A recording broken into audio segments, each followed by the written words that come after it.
Okay, so Eclipse, we're going to begin with you. Okay, You have been given your instructions right. to meet your employer at the Alabaster Maiden, Okay, which is a nightclub downtown. You're being asked to go there to meet them at 8 p.m., and you've okay. been given some instructions about precisely how to go about that, which Okay, I've said. right. So, do you want to tell me where you're coming from and how you're getting there, first of all? Right. So first, I'm going to use my synth skin mask and disguise myself. Okay, So that applies to your disguise test, right? I guess so. Since I've already programmed it before. hmm The synth skin face mask. Okay.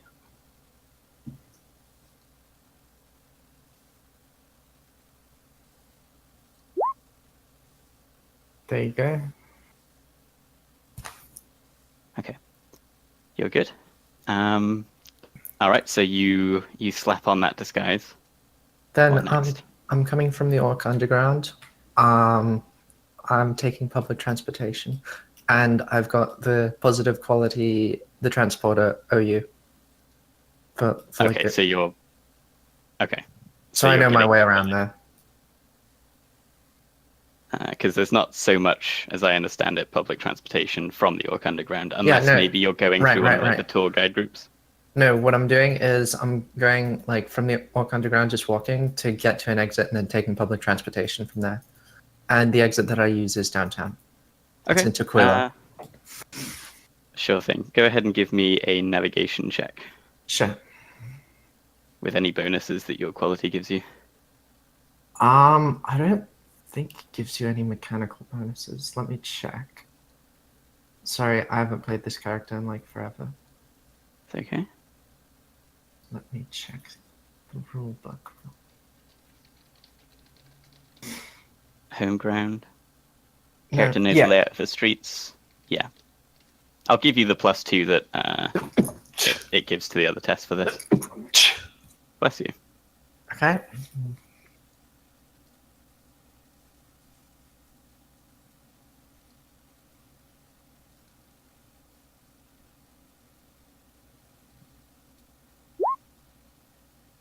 You happy with that level of success? Um, 1 second. Let me check something. I'll use an edge on that. Okay. One edge down already, everyone. Would you like to burn edge on it? No, thank you. Okay. Okay, so you find yourself, maneuvering through the back streets of the York Underground. It's as gruesome as everyone says it is, and occasionally you find yourself, rounding a corner, and just as you walk around it, you hear some group or some pile of trouble heading your way, and you just have to slip back and maneuver back. Yeah, But I'm you do kind of manage used to, to yeah, with your knowledge of the York Underground, you manage to maneuver your way out, and then you're just planning to hop on some public transportation. it. Yep. Okay, so you've got a low lifestyle, right? Yep. Okay. I'm not chargeable So for it. That's fine. yeah, take off 5 Neon. I'm Okay, vicious today. that's okay. Absolutely breaking the bank right here. Yeah. And you take off 5 Neon to I'm Okay, vicious today. The that's downtown area where the Alabaster Maiden is. Um, it's raining tonight in Seattle. The sun hasn't quite gone down. mhm. And as you kind of get off at the stop nearest to the Maiden, you see the club built into the Metroplex architecture. Mhm. Oh Um, yeah. So I forgot to say, but I've got my backpack with all of my shit. I don't know if you're gonna say no to that, but if you say no, that's fine. I assume that you have your stuff for a job, yeah. Okay. So you see the famous eponymous statue, the Alabaster Maiden outside. Okay.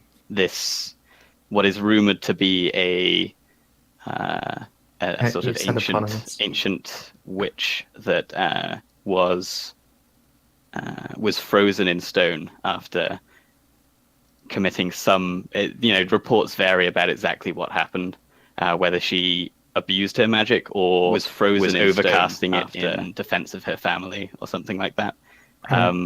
But they pretty much all converge on the fact that somehow her own magic turned her into this statue.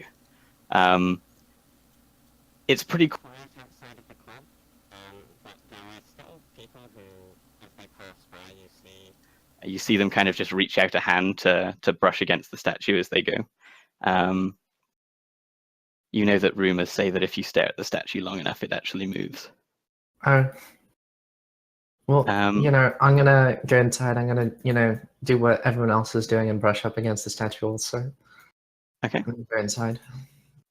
So as you move towards it, you basically intertwining around it are these two spiral staircases that lead up to the balcony where the front doors to the club are. Standing outside it is a rather bored-looking large human man standing outside there. He's wearing kind of a tacky suit. And he kind of glances up from his comlink at you as you approach, then glances back down. Doesn't seem to think that you're worth paying attention to, really. I go inside then. If he's just ignoring me. Well, okay. When you make your way to the doors. Is he like yeah, when you make his way to the doors, he says, "Hey." Hey. So, is this place open? Yeah. Can you move? And who are you? Someone who's a patron here. Do you want me to give you guys my money or not? He looks you up and down. What is Eclipse dressed as, given her low lifestyle? Let me see. I think she's just wearing an armor jacket. Yeah. He kind of looks you up and down, has a skeptical expression on his face, and shakes his head. Nah. On your way.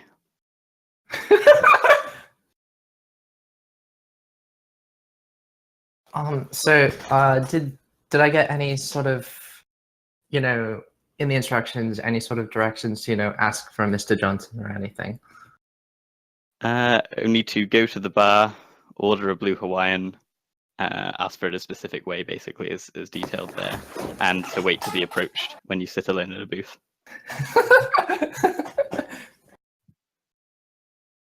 Right. Okay. Let me think for a second.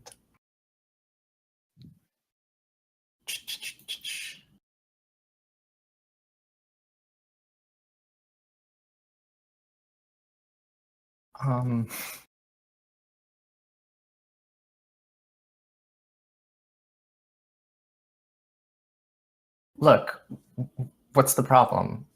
Huh? This is a high-class establishment, and you're street trash. And I don't know you. Look, if I was just some fucking street trash, would I have, say, I don't know, 400 new yen on me? To just throw around at whoever I chose to. His expression doesn't really change, but go ahead and make me a negotiation test. Okay.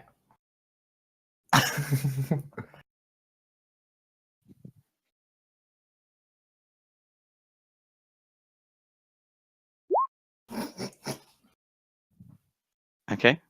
So I'm not particularly an expert on this. He shrugs and says, "Not worth losing my job over. Now get out of here, or all the luck you got from rubbing that statue ain't going to stop me from throwing you down those stairs." Do I have a ComCode number, anything like that, where I got the message from? You have the little Dropbox, the inbox that you initially sent your message to. Whether they're still checking it would be up to them. Okay. Look, I'm here for a meeting with a certain Mr. Johnson party. I knew Uh-huh. that.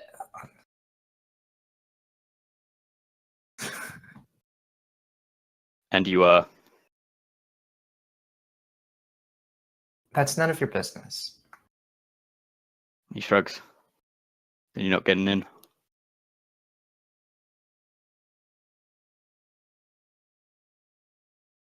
Fine, Eclipse. Clips.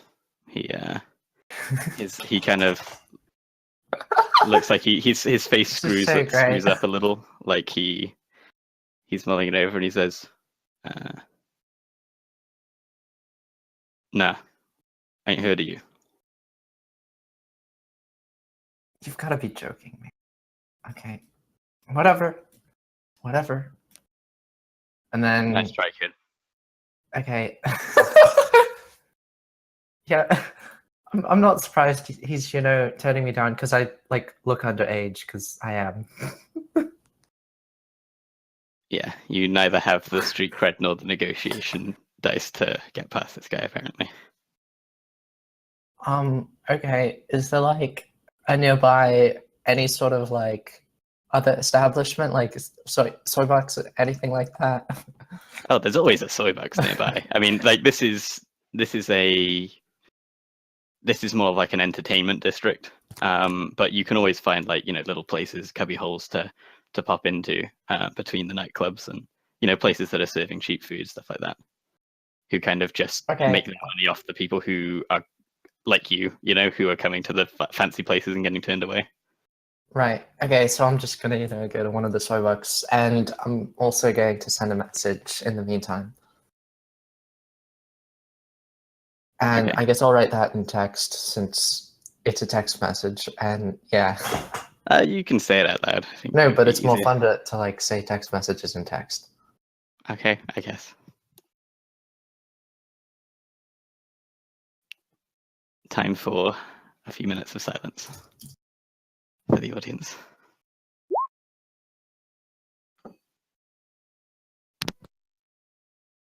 All right, so Spectre's the one that had arranged the job posting and stuff, so he's gonna DNI over to Echo. Think our help's having a little trouble at the door. Yeah, I was just watching that. Let's see where she heads.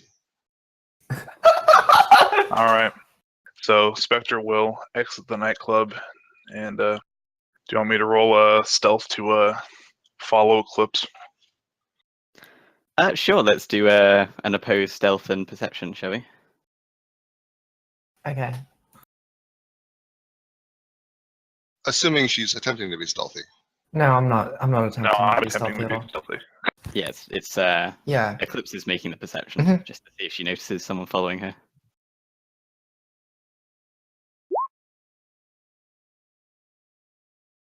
One hit for Eclipse.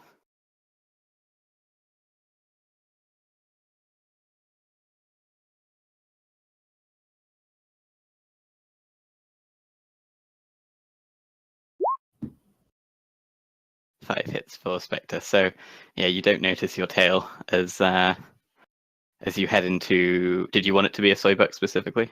Yeah. Why not? And Okay. I order like a soy calf. Okay, take another 2 new yen.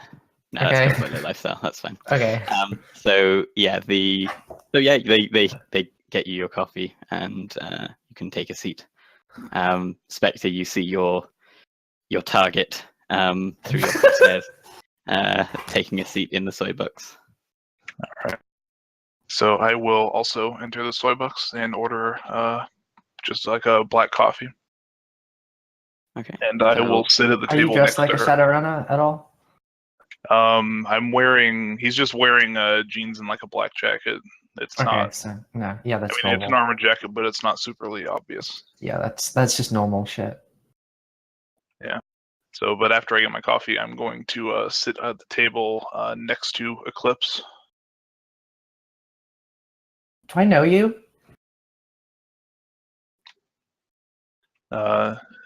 No, but hey, could I ask you something? Does that have alcohol in it?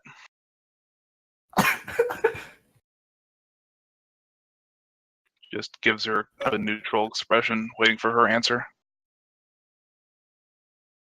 I mean, sometimes if it's like, the shady barista, I try to not get that shit. Huh. All right. So Spectre just kind of looks away and sips his coffee, waits for Echo to approach, and then he tells Echo that she responded correctly. Okay, Echo's gonna just walk into the club, or it's the not the club, the Soybucks, and yeah, she'll get a coffee first. Why not? Sounds good. It's gonna be a long night, I'm sure. Anyway, and yeah, she's gonna walk over and sit down at the same table that Eclipse is at. And she folds her hands and rests her chin on top of them and looks at her and says, "Hello." Hi. I guess another person that I have no idea who this is. So Nice to meet you, person who I don't know. you've swung and missed at the first two pitches. So things aren't going so well. Excuse me? Well, you couldn't get in the club, and you gave up the password to somebody who gave you the wrong one. Excuse me? You're the ones who didn't have me on the list. It was What a kind of- test. If you can't talk your way into a bar, do we really want to work with you? Right, okay. Echo pulls out a piece of paper and an AR, and you see her making some little notes.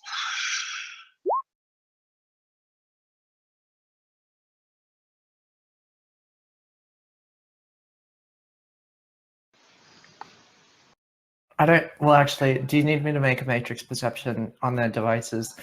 Or, can I just get that as a freebie that they have comm links? Because everyone has a comm link. It depends whether they're running silently or not. Echo's not running silently. Spectre would be, but I believe they are within 100 meters, so don't know that it matters. If you want me to, yeah, because I'd be looking for a comm link on both of them to send a DNI to both of them.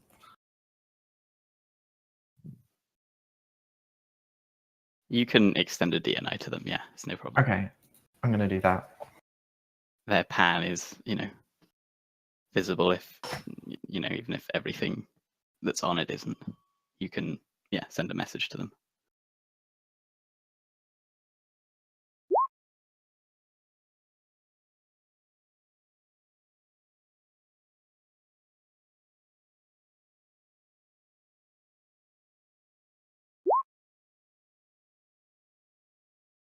If you guys want to describe, now that you're all in the same room, if you want to describe your characters, roughly what they look like, their meta type, how they're dressed.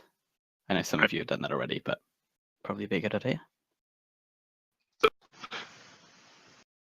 Sure. You can go first if you want. Yeah, so Echo is a human woman in her early 20s. She looks like a college student. So, relatively wholesome and normal looking, wearing a new pair of jeans and a newer leather jacket and boots. Other than the fact that her right arm or hand appears to be cybernetic, she has nothing distinguishing about her. Spectre is a 6'5" alpha male, short blonde hair, lip, black jacket, blue jeans, gray t-shirt. Eclipse is really short. She looks really young, like she's underage. She's wearing a disguise right now, so her face looks a bit different than it normally does. But yeah, she basically just looks like street trash. So her disguise still has her looking underage. She's trying not to be, but she's really tiny. There's only so much she can do.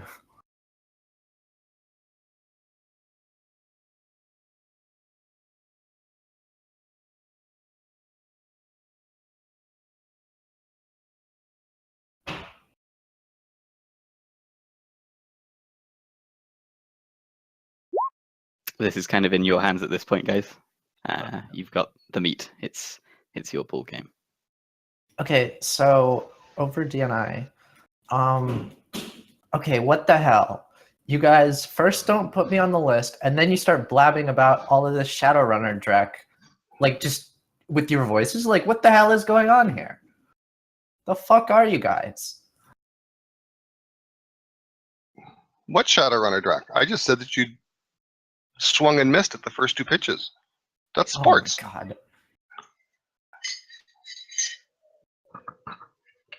Okay. Okay.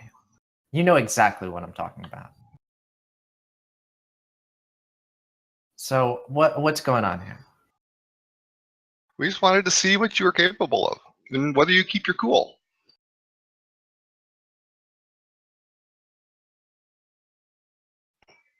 Not Uh-huh. impressive. Uh-huh.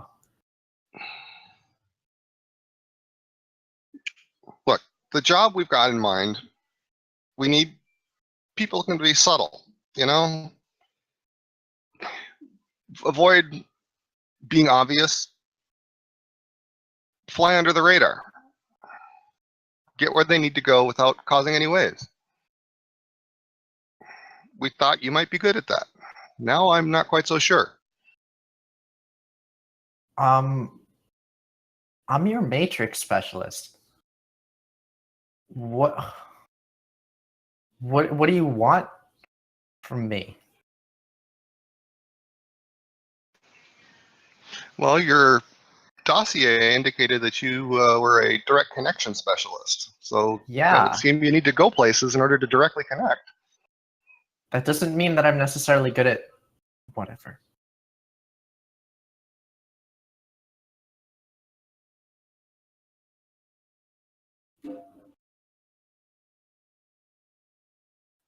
So over DNI to Echo, should we move on?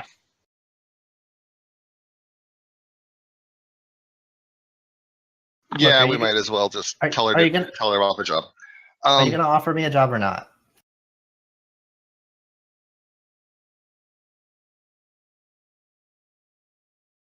Go ahead, Spectre.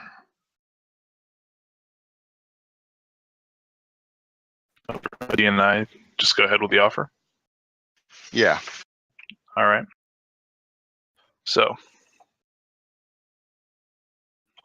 we need your assistance in extraction, as we indicated. How much detail do you want to go into in a soy box here? We're talking over DNI. Oh, this was direct to Echo because the original plan was the club. The soy box seems a little more exposed. Oh, I'm It's sorry. keep I it to didn't- DNI and we're Sorry. I thought that was in No, character. Let me. Yeah. Well, it was straight to Echo, but yeah, just keep it on DNI and I think we're fine. Okay. So our target is Jimmy Toledo. He is a member of a gang called Overrich. You ever hear of him? No. Well, they're rich assholes like to play ganger for fun. Can you repeat that? Sorry, you were breaking up in Discord. The Nova Rich like to play ganger for fun. Okay, go on.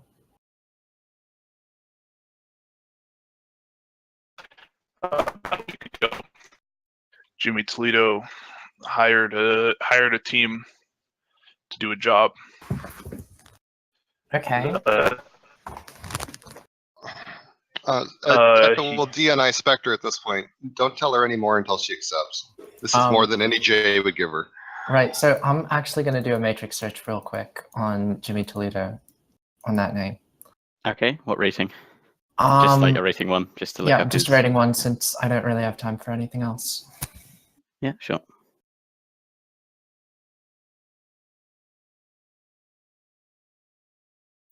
That's computer plus intuition? Yeah, I think so.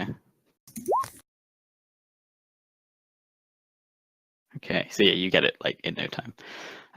Okay, so you get back some information about Jimmy Toledo. He has quite a prominent Matrix presence in terms of social media, and you kind of get the rundown on him that he is he's an Ares citizen. He is he went to like an Ares military school. Mhm. He is the son of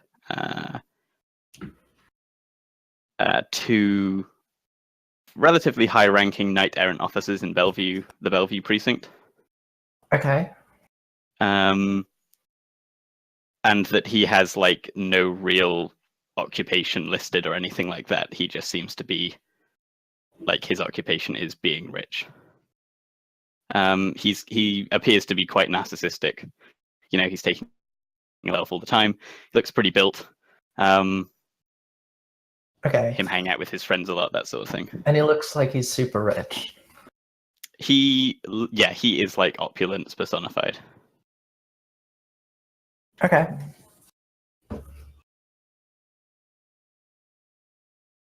All right. So Also, I sent you a private message. Well,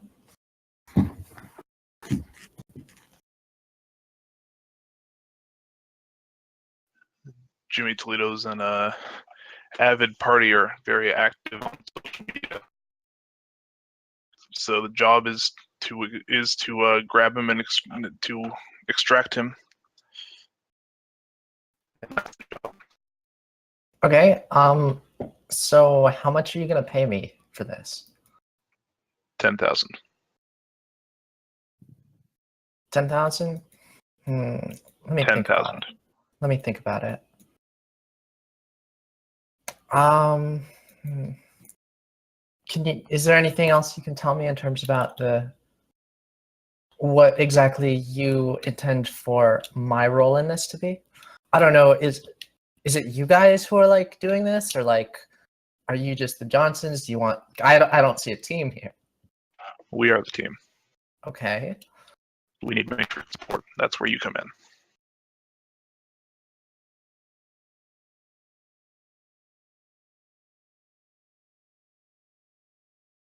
So I did say 10,000. I don't know if you heard me properly, but you heard you say 7 back. So And so both of these guys look like like street trash, right? Well, or you guys actually. we look pretty normal.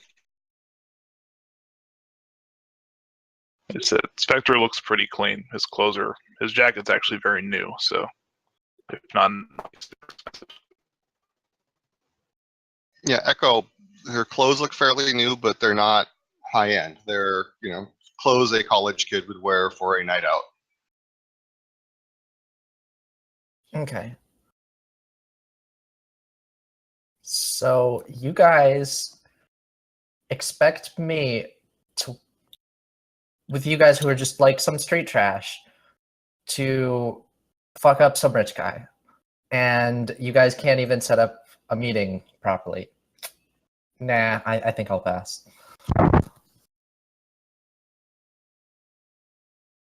Told you that was a test. We found you, didn't we? We were watching the whole time. Yeah, I sent you guys a message. that's just why we came here. After you failed to get into the Look, I don't need this from you fuckers. You guys can find someone else. Have a nice day. And I'm going to get up to start walking. Okay, what's the response to that? The response is that I should have rolled my magic fingers way earlier because I would have had it running. But we can cast it right now, I guess. Sure.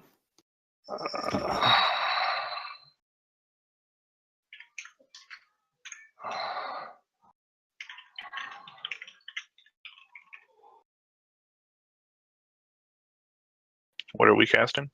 Magic fingers. Oh. And then I will post edge to break the limit on that. Okay. So I have a strength 5, agility 5, magic fingers, and that would be a perception check with a threshold of 5 to see that I cast anything. Okay. Do you want to make a perception check for me, Eclipse? Uh-huh. Give me just a second.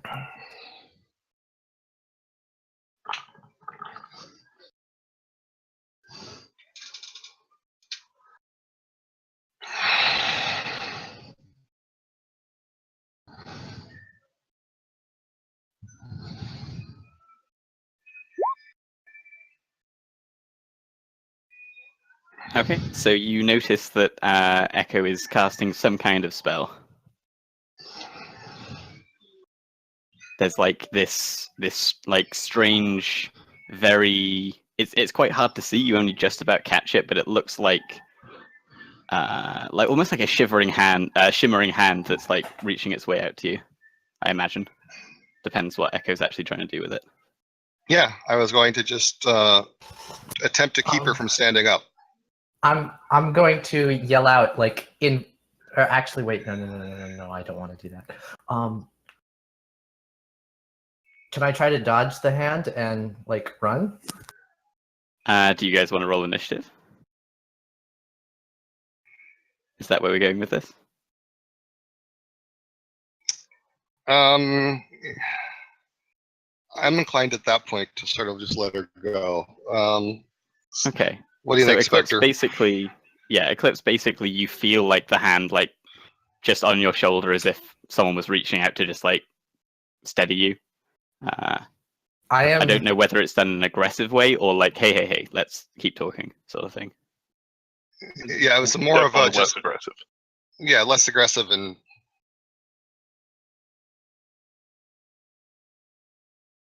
Yeah, okay, there's been magic cast in like a public place at me. I'm making a beeline for the door and like getting the fuck out. That's what I'm doing right now. Okay. Do you And guys I'm want to trying do to anything do to it stop that in from a happening? way to not be seen after I like blend with the crowd or whatever. Go for an etiquette check. Okay.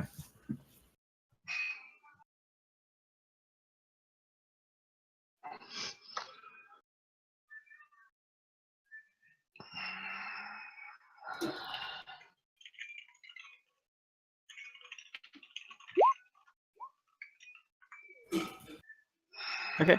Yeah, you can do it. So you see Eclipse basically. She looks like she notices the magic fingers basically, and her eyes kind of go wide, and she slips out of the. Assuming you don't do anything to stop her, slips out of Nope. the booth and starts making her way to the door.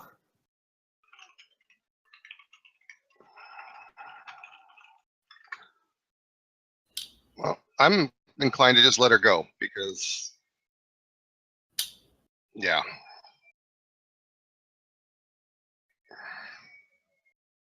Well, I mean, we could really use her, and we might be able to pull her back in if we. It seems like she might be sympathetic to the cause, but that's also very risky. She might so. be, but she was incredibly easily spooked by everything that happened. She did not seem to do a good job of rolling with the situation as the situation changed. I would be worried about putting her in a high stress environment anyway.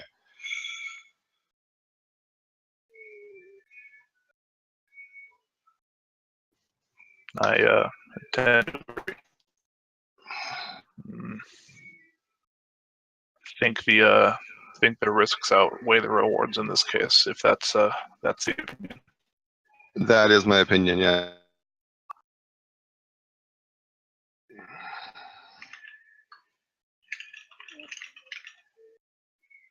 Okay. So your Matrix specialist is out the door. 40 minutes in. Do you want to try and get a new one, or are you just going to roll? Well, I really wanted to go and actually do all the legwork before we decided if we wanted one, so I'm for continuing on. Okay. All right. get to the legwork and see what we want to do after we have some more intel.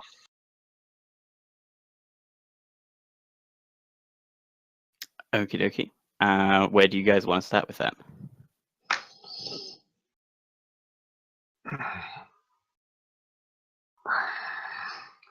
Well, let's start with looking at their the social media stuff on these guys and start getting a little bit of a profile about where they go and what they do. Do you guys have common sense? I do. Okay. Spectre does not. All right. So, traditionally, Johnson meets are done in such a way that you give as little information to the person that you're hiring before you agree on any kind of contract, right? I will note that common sense would ping that as Shadowrunners, you have just given this person basically your entire game plan, and what they seem to have perceived as having assaulted them with magic, and they're just leaving.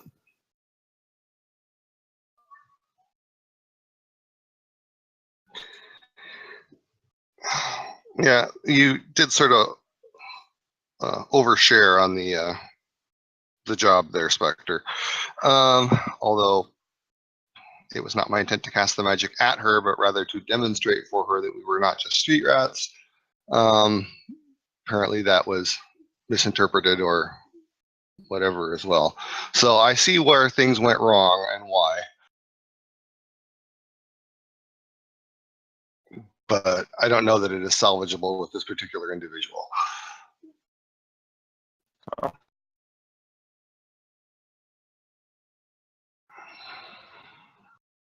Do think she's enough of an OPSEC risk to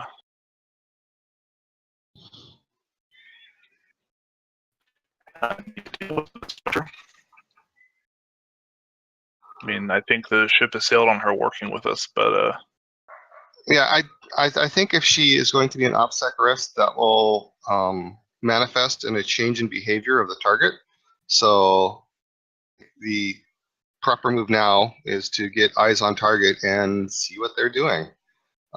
If they're taking unusual precautions, then yeah, we can assume maybe we've got an OPSEC breach somewhere. is it a good idea to wait till we know we have an OPSEC breach? I don't know that we would ever know. Or not know. I mean, I guess I'm not understanding how you feel that we would know, other than watching and changing, looking for a change in behavior. We need to do some groundwork anyway, so we've got to do it. And if they're just acting weird or unusually suspicious, then we can assume that there was one. I'm asking if we need to be proactive before she gets too far away. Unless you've got some brilliant plan to talk her around. Sorry, say that again. Discord's spazzing out. I said, unless you have some brilliant plan to talk her around to helping us.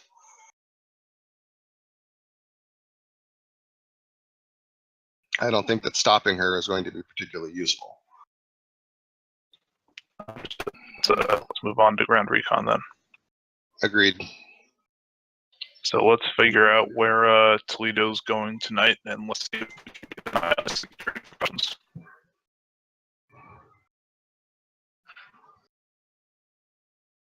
Okay, so let's go look at his social media stuff. Okie dokie. Go ahead and give me a matrix search for me.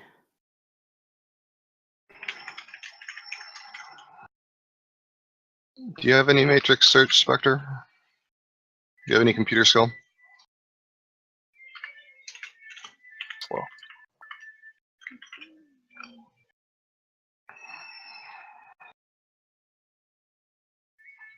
I do not. Okay, so no assist. But I'm just looking for finding his social media at all. I mean, Yeah, that'd be a rank one. It should be. Oh shit! I'm Yeah. supposed to be. Yeah, Alan. Shut your filthy mouth. Okay, Strike so Strike two. So yeah, you're able to grab that info fairly easily. So he has made a lot of postings recently. It's kind of vague. So a lot of the parties and stuff that he throws, he does make quite public. Lately, he's been talking about the party of the century that he's about to throw, and that he's going to show Seattle who's in charge. But it doesn't give a particular particular location.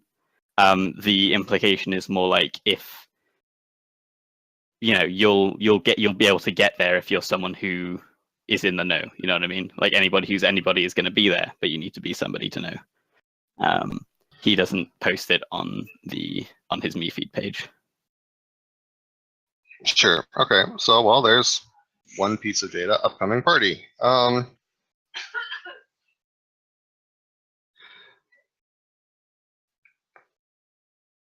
So do they mostly go to private events, or do they go to clubs ever? If so, which clubs? Is there ever the same club twice? They basically flit around Bellevue. They aren't all, there's like a crew of the Nova Rich. They're not always in the same place. Sure. And it basically comes down to whichever club they choose one night is the one that they own for that night. That being said, you would think if he was just throwing it in any of these, regular places, like just these regular clubs, he probably would have just posted it on social media. So you get the impression that it's probably a new location, or at least one that hasn't been used recently. Yeah, or they're renting out a country club or you're doing something, in a more unique venue. Sure. Okay, but the fact that they're mostly around Bellevue indicates that this will probably be around Bellevue also, for example. So we're just sort of building a little bit of a profile of what we're looking for here. So we had the names of the 4 compatriots, didn't we? Yes. I have them in front of me. Yeah, Dancer, Pockets, Velvet, and Vice. Should I do matrix searches to find their feeds also? Sure, you actually have their full names as well. Right, yeah. Rigoberto Wolf, James Schultz, so on and so on. Do you want a separate role for each of them? No, just give me one. Yeah, this is a tier 1 search and we can take our time, so I don't know that it's... Yeah, realistically, stressful you can here. probably... Yeah, you can just find his friends list sort of thing, so... Yeah, so you get their MeFeed pages and such. The only one that's slightly different is Naomi Matsumura's MeFeed page is a lot sparser and less sort of celebrity oriented, less in your face about it. She seems to have quite a low profile. Everyone else is about the same as Toledo. But none of them are really talking about this party. So it seems like it is probably just Toledo's thing. So Spectre, the one that's sort of the more normal in terms of wealth, Vice, Naomi. We know her parents' work. Potentially she will show up there at some point. So there's that as an option. We can also start working contacts to just try and figure out where the party is. If he's throwing the party of the century. Are there any indications of how many people he's expecting, at the party of the century? Is he telling, hey, everybody, is going to be here, or is this going to be an exclusive party of the century? It seems like, okay, so it's a little hard to tell, but it does seem to be the case where he's definitely he wants people to find out about it themselves. Okay. Um, So but that- this is a fairly big event, then. It's not a intimate event. Right. Yes. Got it. Okay. So it shouldn't be hard to find the location if we work our contacts then. Yeah. Well, I mean, they're like, for example, they're going to need probably entertainment and music. So we can work contacts to see if anybody's been hired to work an event.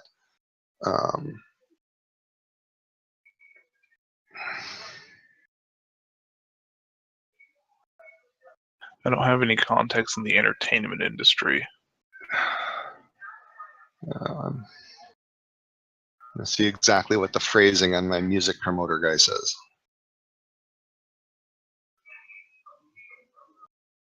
Yeah, makes a living booking bands for small immediate clubs throughout the Metroplex. Seems like he might know. Okay. What's his connection and so- loyalty? 3 in 1. Okay. So you give him a call. Yes. You it rings a few times, and then you hear he picks up. You hear some music in the thumping in the background. He says, "Yeah, hoi, who's this? Hey, Owen, it's Echo. Yeah, what's up?" So I was looking to find out a lead on a party here that's coming up. Sounds like it's going to be a real blast, and I know who's connected, and who's always talking about getting their bands in everywhere. And I figured if they were looking for hot music, they'd probably talk to you. So I thought I'd give you a call, see what you knew. Maybe. Yeah. What's the deal? It's so on their social media site, they're actually all this is under their own names, right? Not their Nova Rich names. Correct. Okay, so let me get back to the correct document so I can spell out the right name here. The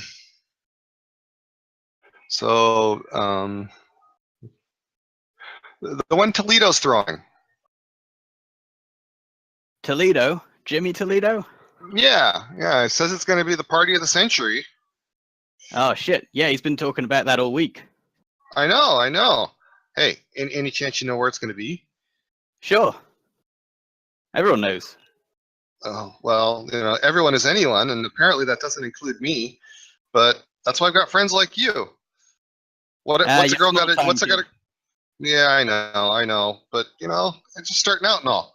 So, what's a girl got to do to find out? I'll just send you a location. It's open to the public.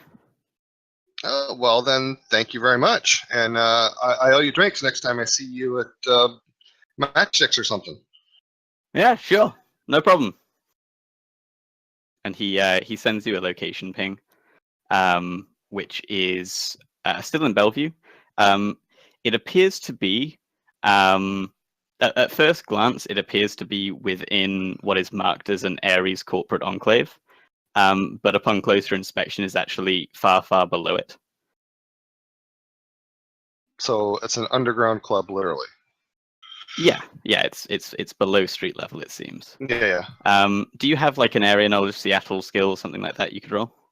I have 2 skills that will be applicable. I have area knowledge Seattle's, and I also have bars and clubs Seattle. It'd be area knowledge would probably be. I mean, you can roll both of them actually. Okay. Now back to the table window. There it is.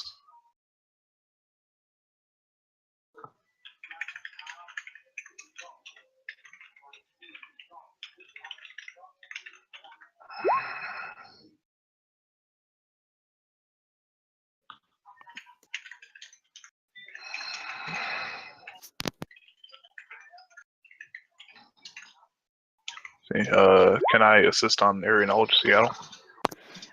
You can make your own test if you'd like, but it's not Okay. going to be a super high threshold, to be honest. Echo's probably made it. If I need more than 6 hits on bars and clubs, then this is one hell of an exclusive location. Yeah. So yeah, I'll kind of combine those two. So first of all, you know that the way the Seattle Metroplex is kind of laid out is that there's a lot of. It's a very vertical axis kind of place. So you can find yourself going down, down, down below street level and into these kinds of old squatter alleyways where the underbelly of the city kind of thrives, and this street rat kind of criminal element operates, where scavengers and animals and all sorts kind of linger about, making their living off the shit that people throw down from above.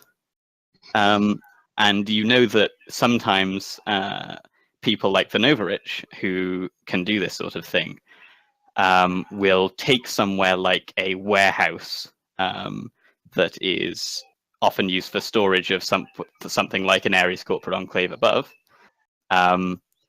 Either take one that's already abandoned or cleared out, or just clear it out themselves and throw a party there. And it's happening right underneath this high class of society, but far out of sight of where anyone's really going to see it. And it appears to be that's where Jimmy Toledo is throwing his party, is in, from what you can tell, one of the storage warehouses for this corporate enclave. Okay, do we have a date for the party? Yeah, it's starting tonight. Oh, It's starting tonight. Mhm. And it doesn't have like an end date. Mm-hmm. It's just Until everyone collapses. something like that.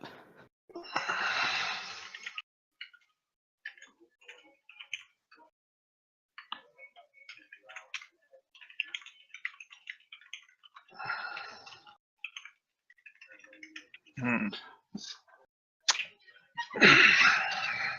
Well, how fast can I get a nice dress?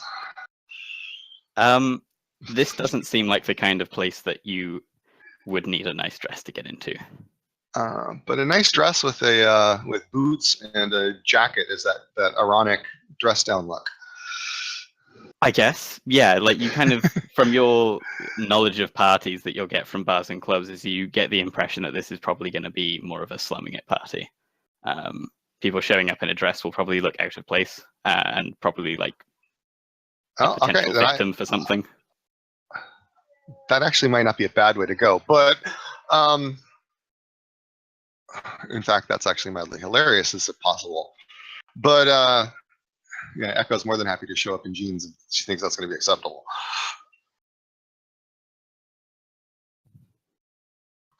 Yeah, you definitely feel that jeans would be more acceptable than a dress in this sort of place. Okay.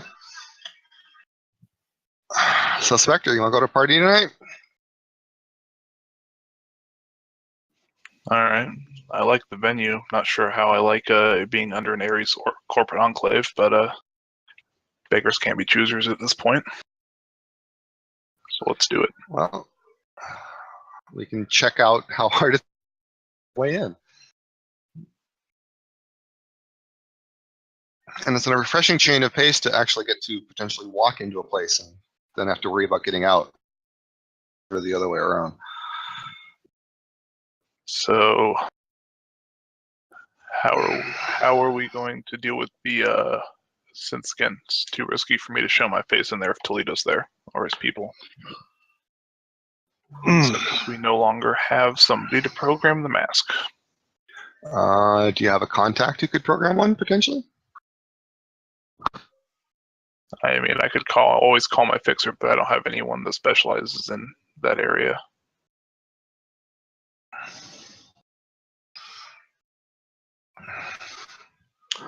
Well, I would suggest we start with your fixer and see what he can get you quick, and then we'll swing by my place and grab my disguise toolkit, and we'll work something up for you. We've got hours. Oh, yeah, I was gonna say, Will had us do this meet at 8 p.m. and this is happening tonight. So It's that likely means to we're be on. starting quite soon. Yeah. Exactly. That's where I was going. Was that we don't have a lot of time on this. But we could potentially take an hour or two to put something together for you. And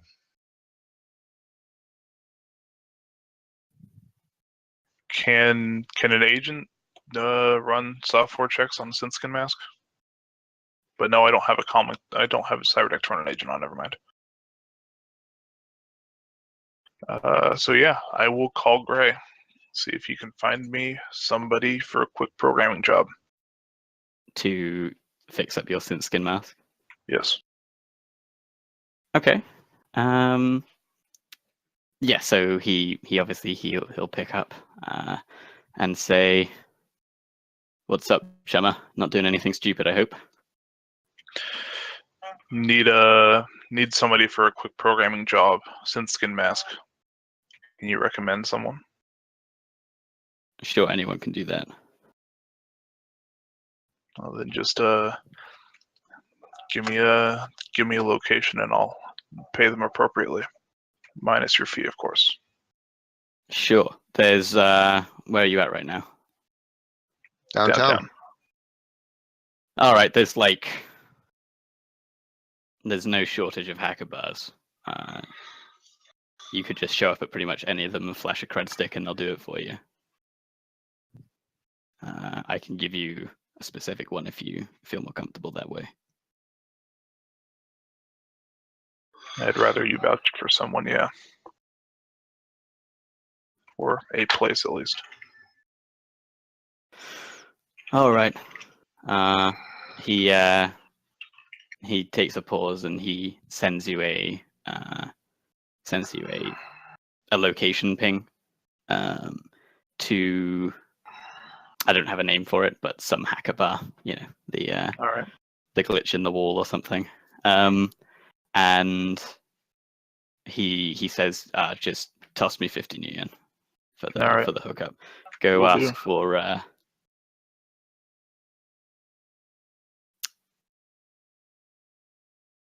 go ask for Scorpion.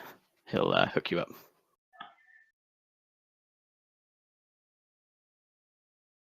Sorry, say it again, you're breaking up.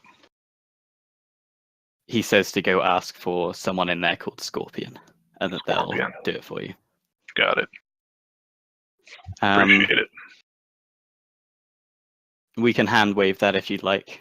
They'll probably just charge like another 50 yen. They'll probably extort you for it, and then just hook up your Synskin mask to do what you need. So let me All run a right. check for you.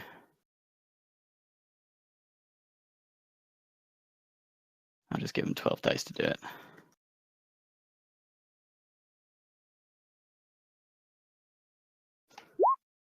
There you go.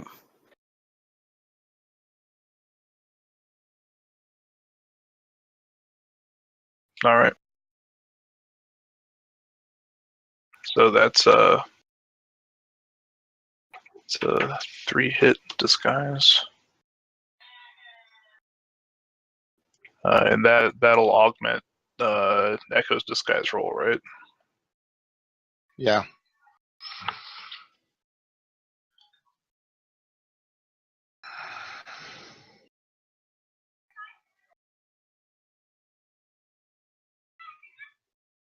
Okay, let's go get the disguise kit and spend an hour and see what we can put together. Okay. All right. We've been going for a little over an hour, and I get the impression things are probably going in a direction that you weren't expecting. So would you like to take a break to, take a breather and think about what's going to happen next? I wouldn't mind 5 minutes to confer with my my partner in crime. Sure. Let's meet back. Should we say 10 minutes past the hour? We'll just make it a clean Sure. round number. Sure. Okay. All right. Cool. I was totally not expecting it to go over like that. Neither were we. So the test worked as expected. I just expected her to pass. I mean, yeah.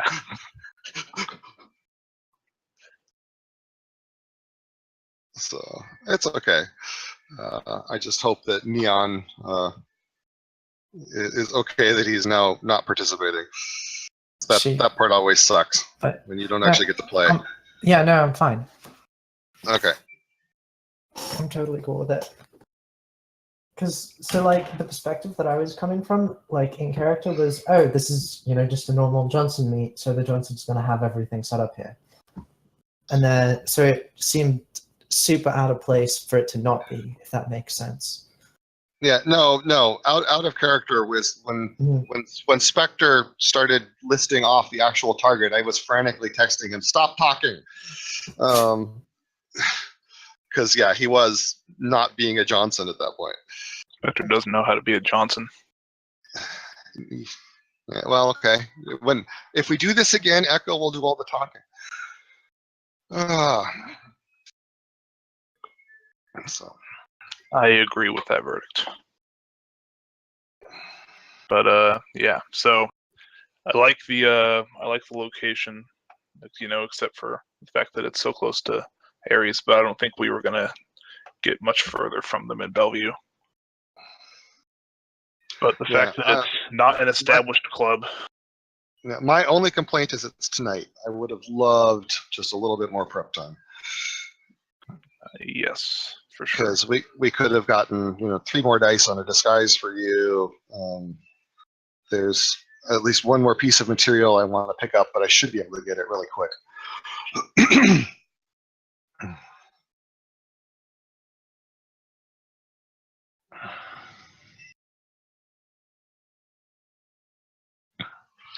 But yeah, the big unknown is how hard is it going to be to get out of there if mass mayhem and crazy stuff occurs?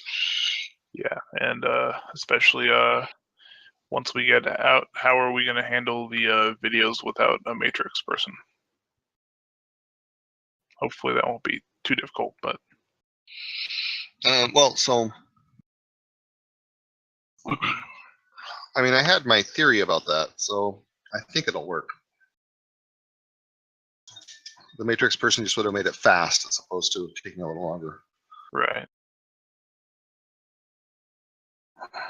And there's impact to sending a video 20 seconds after something has happened. Yeah. Well, so one option would be to spend some time and record some videos now and have them all ready to send. Yeah, I think it's a good idea to have them ready to send as soon as we're done. Okay. The delay could prove fatal. Okay, exactly. And we don't want Muse to die. We really don't. So let me pull up the text I'd written out of the statement and see if we're going to pre-record it, what do I want to change?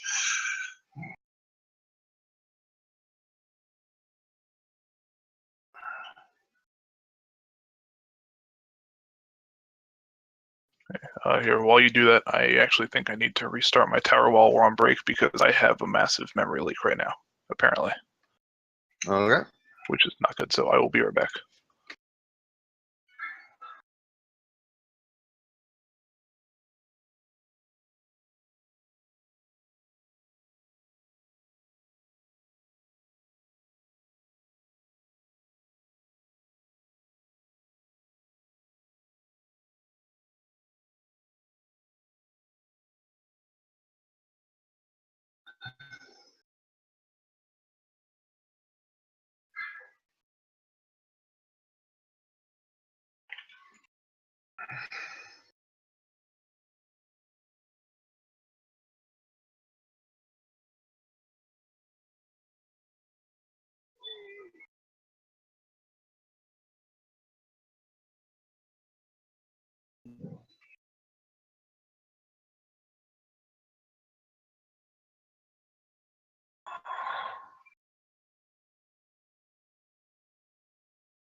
Okay, back.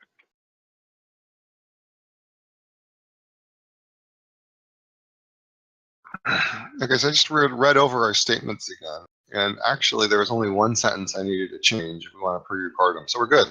Cool. So I will re-upload this document so we can just reference it. We'll see if Will wants me to paste the whole things because they're fairly long. I mean, I have the document with all of your messages. I'd assumed that you had, recorded them in the week leading up. Is Well, that not the case? we were planning on waiting and having the Decker help with that. But given that we don't have a Decker, and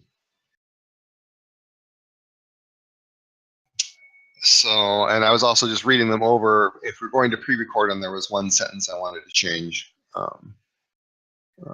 just because it would have boxed us in the corner slightly about what we needed to do this evening. And so I rewrote that. I'll upload it again here. Mm-hmm.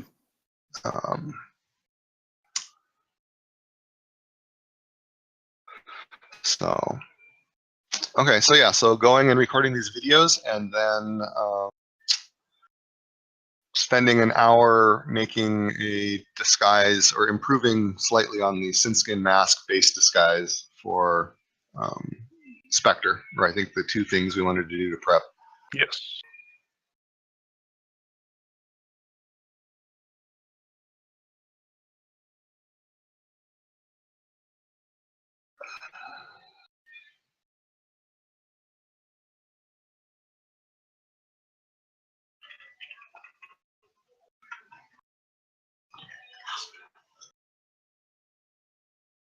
Okay, I think now would be a good time because this is kind of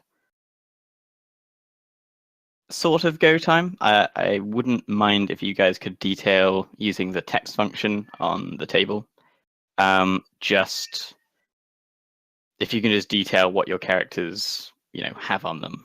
So just any important equipment that you feel needs to be noted, things like what sins they're flying, any weapons that I need to be aware of, stuff like that. Just because now we're moving into territory where that sort of thing might become important. I'd Sure. like to be prepared.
I see a list of Spectre's stuff. Is there one for Echo that I can have?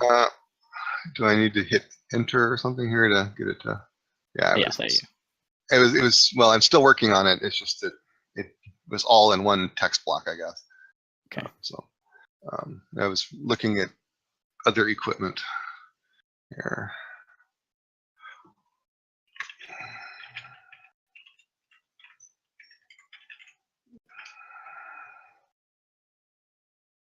Is there a rating 5 sin or a rating 3 sin?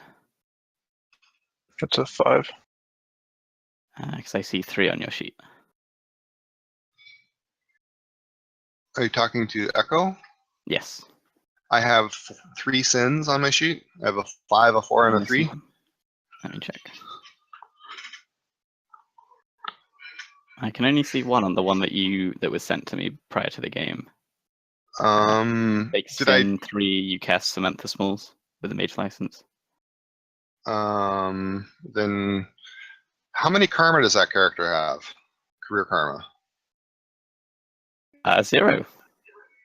Yeah, okay, then that's the starting copy of her. Aha, that would be the issue. Current. My mistake.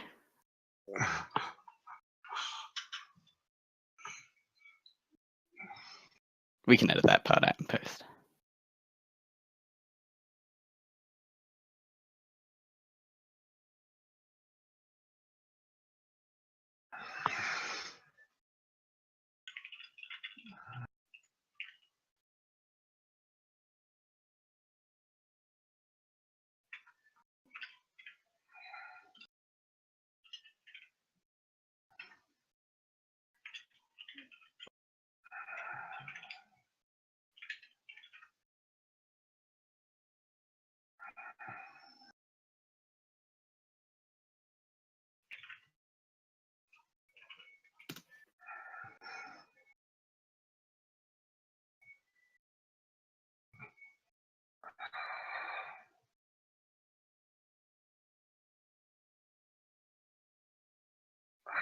How do I edit text once I've written it? I don't know Should if be you able to double can. click. Oh, yeah, there you go. So, aha, cool, okay.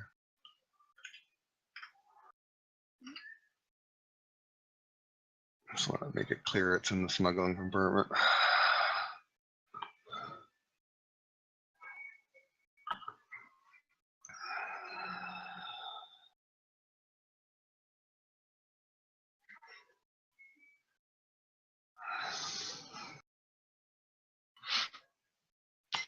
Oh, I did have one other purchase that I'd forgotten I wanted to get early on. I wanted a black velvet bag that's about, I don't know, 1 gallon or, like 3-4 liters in size, with nonsensical stuff embroidered on the outside. Basically something that looks like a magic bag, but it doesn't have to be. It just needs to look like, what Central Casting would send for something that was going to have magic stuff in it. So just like an embroidered bag, like you Yes, might buy from yeah, exactly. like a fake talismanga. Okay, yeah, that's Exactly. fine. Yeah.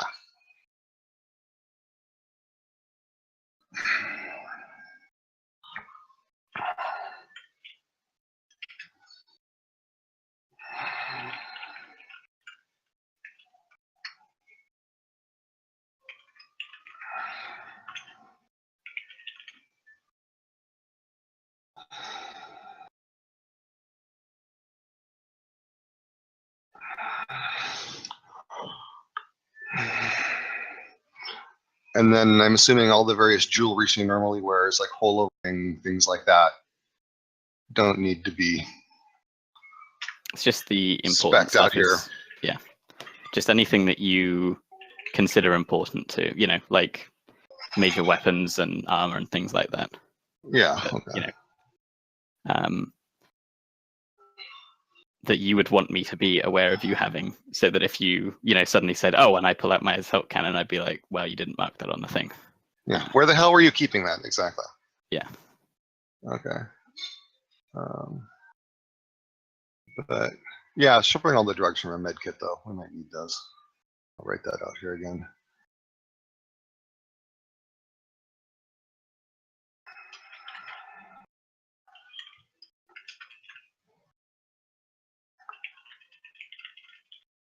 And in case I forget it before actual official go time, before we walk in, I'm going to take Psyche. Okay. But that's like prior to going to the club, right? Right. Yeah. I'm just saying. Just Yeah. I'm remembering it now. I don't make sure that it gets on the record that I did it. Sure thing. Yeah.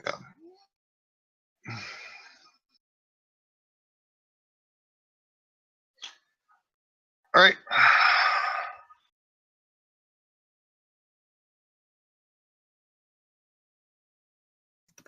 There, I think that should be good.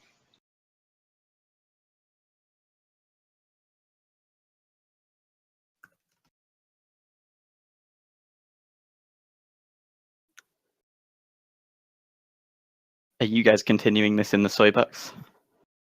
No, no reason to stay there. In fact, several reasons not to stay there. Yeah, let's move to another location. Where would you like to go? Well, we're gonna need to swing by Pulley up and grab the disguise kit so we can see if we can kick Spectre's disguise up at least one notch. Okay, so you're driving through to Poilup. Yeah, north end of Pulley up next to Sumner. Okay. Are you taking any precautions along the way that I should be aware of? Well, I'll shift the spoof chip and morphing plate on the truck. I'm assuming we're taking the truck. Okay.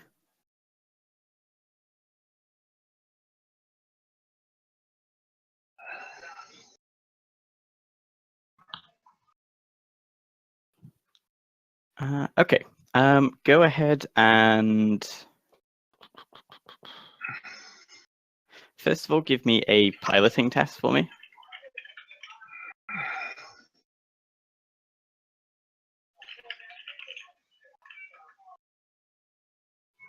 Or are you just taking grid guide?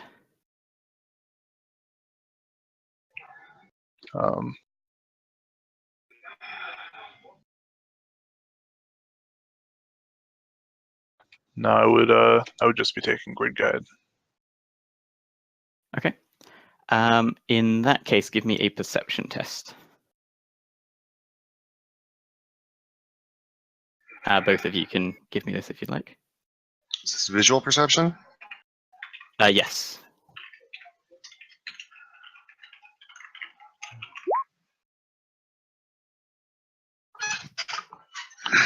Nice. Sometimes it's good to be lucky.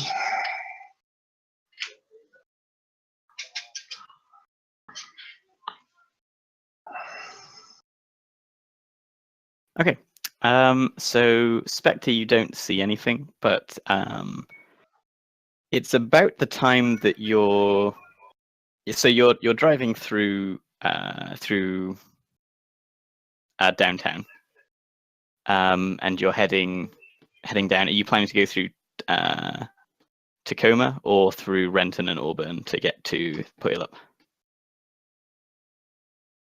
Out of curiosity, are you just taking like the I-5 or whatever?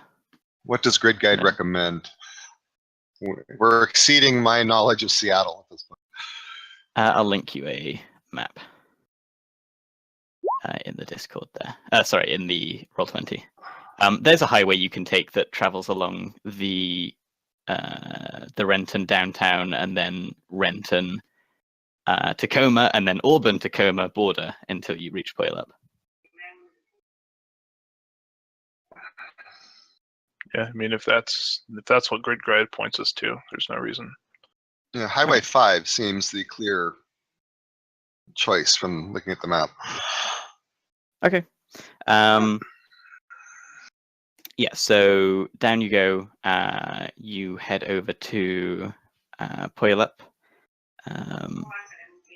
and you're able to actually make it to your destination unmolested. So you can pick up your gear there. Okay. All right, have Spectre drop me several blocks from where I need to go get stuff. Turn off comlink and all wireless everything's. Walk into the shadows and make her slightly circuitous way to where she keeps everything, grab her stuff, come back.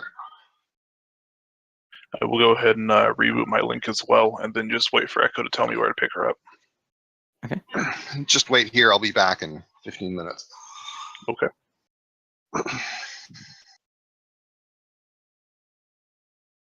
So So 15 I wait. minutes later, she'll come back with a big duffel bag unless something happens. Well, medium duffel bag. No, everything seems to be quiet. All right.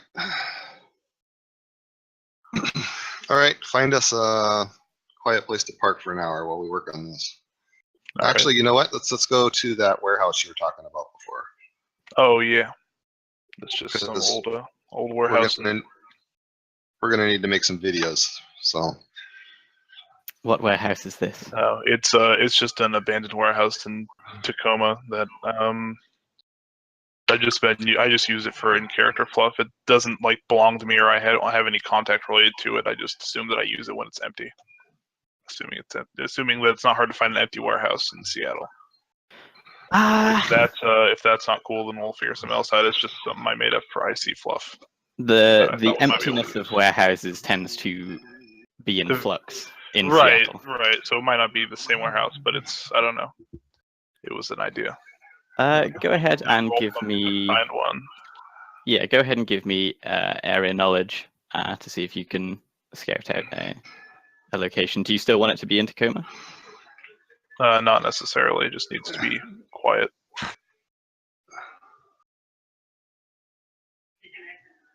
Okay. Hey. Quiet and abandoned. Okay, so you can think of quite a few places. Tacoma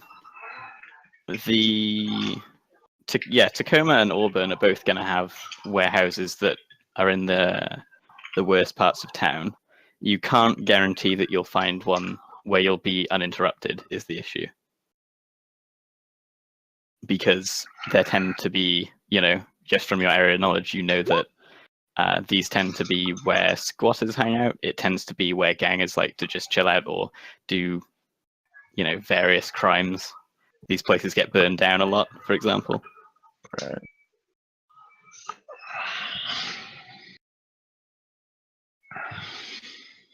Well, it's a little risky, but it would work, assuming we're not interrupted. yeah, well, we're gonna need just a little bit of space for this. So yeah, why don't you check out the first one and I'll start working on this disguise for you. All right. I go to a warehouse and see what its status is. Just kind of park down the street from it a little and use my cyber eyes to scout it out. Okay, go ahead and give me a perception test.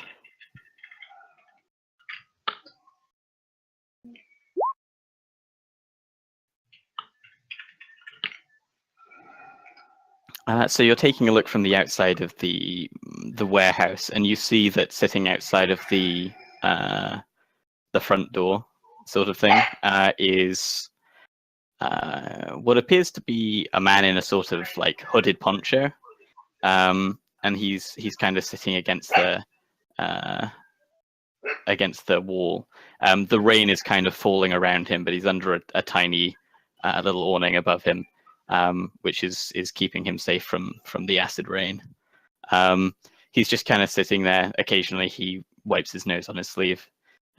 He's got kind of a frizzy, patchy beard, and he has that kind of weathered face of someone who's seen some shit.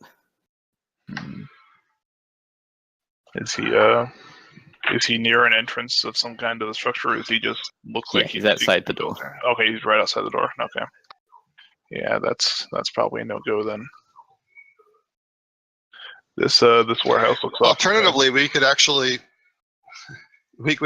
pay them to give us an hour's privacy. Think an hour will do it? I guess it kind of has to at this point. Well, I mean, we can get to the club a little bit late. I mean, it goes from 8 until everyone can't party any longer. Yeah, actually, the later we go, the easier it might be. depending on his. Yeah, we don't want to get there right at 8. You want to get there later than that. So All we've right. got to. So I will get out of my truck and approach the man in the poncho. Okay. You just walk right up to him. Yeah. Okay. He kind of looks up at you as you Evening, Ome.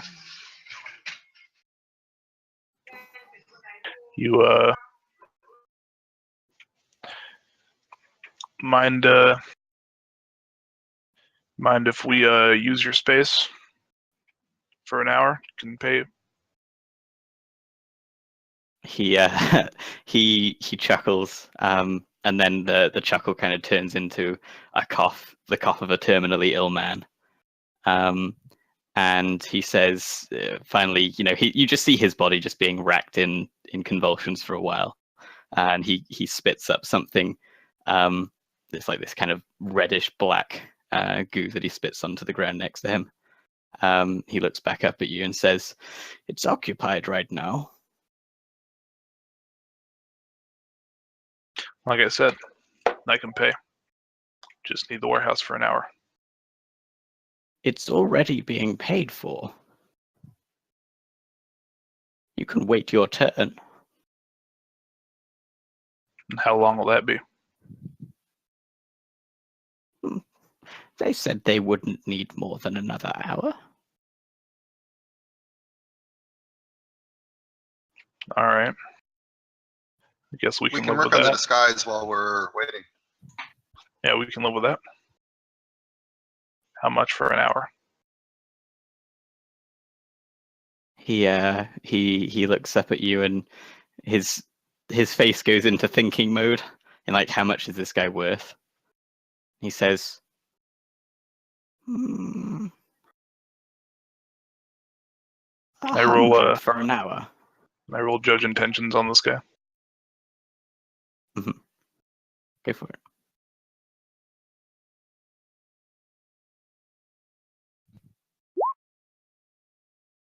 He seems like first of all, you don't get the impression he's being dishonest with you about who's in there.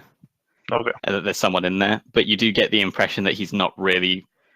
He's more giving, like he doesn't do this often, right? He's been paid to sit out here probably, and he doesn't really know how much he should be charging you. He's just kind of trying to look at your clothes and see how much he thinks he can get.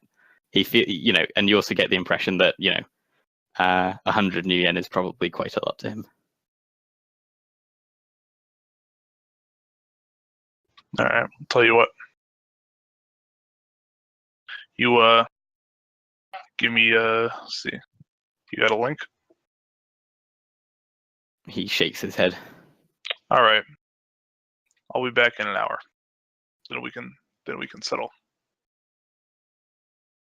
And I leave.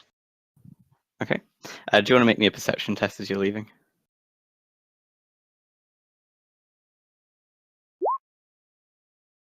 I should probably edge that because I might get shot in the back. If you want, it's up to you.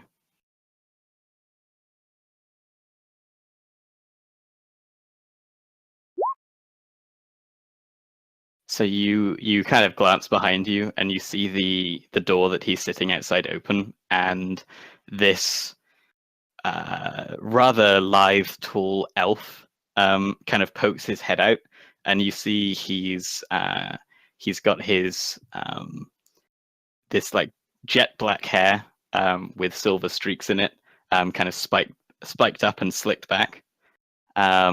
He's wearing mirror shades and this enormous black leather trench coat, and he's just kind of watching you go as you depart.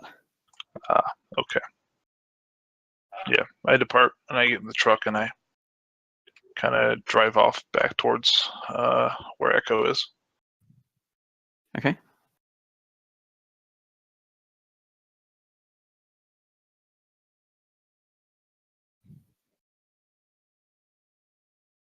All right, so yeah, I think there's think there's some other runners conducting some business, but hopefully they'll be done in an hour. Should be enough time still.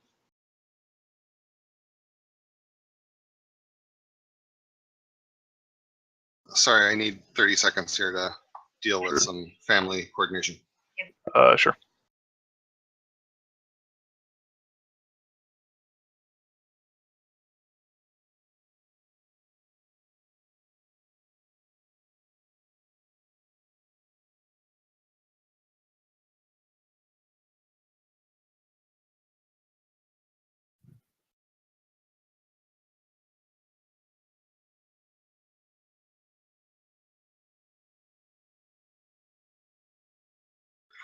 Okay, well then let's work on this disguise while we wait. All right. I have no idea how much space I need, but I'm sure I've worked in worse spaces than the cab of a truck. It's a crew cab. It's pretty roomy.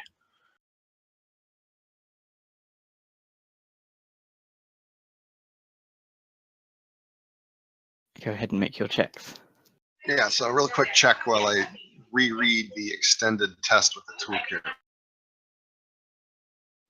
Basically, I mean, so basically the way it works is that you can give yourself up to a +4 to your actual application roll for the disguise by working with the toolkit prior to that. Yeah, I just wasn't sure if I had to set a threshold before I started at all, or if I could work for an hour and see how far I got. So can I assist because I have 10 dice to disguise? Sure, yeah. It's to set it up, I think it's logic plus disguise. And then the application rolls agility plus disguise. It's something like that, I don't know. Or it might be intuition, I don't know. The application is intuition. I don't know about the setup. Setup is But logic. yeah, basically, I don't think I've ever seen anyone in the history of the Runner Hub not get that +4 from using the toolkit. So I'm happy to just give you the +4 for the application roll. Well, and it's a 1 hour extended. We got an hour to work on it. We'd have to get 8 hits in an hour. Oh, you want to do it that way? Okay, yeah, fine then. That's Good point. what this is what I was looking up. Sorry, so I don't think we're going to get all the way to +4, but if you let us just roll and see how many hits we get in an hour, and then that. Sure, go for it. You should have taken my offer. Always take any chance you get to screw your GM over. That's my advice. I'll When you remember sense that next weakness, time. Take You have advantage. now given us permission. Yeah. So I was actually going to point out that actually I should assist you. Oh, okay.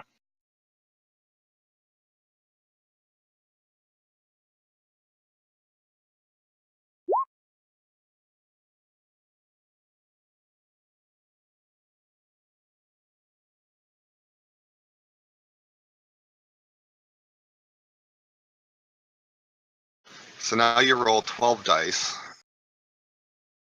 and then we get half of that. So we're almost right back. Okay, so now, okay, so you have 10 dice to disguise, Yes. and then the mask will add 3, and then our spending an hour on it will add 2 more, so you're at 15.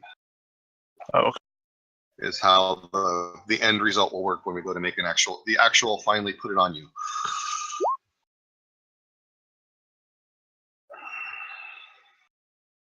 All right. So that's 4 successes.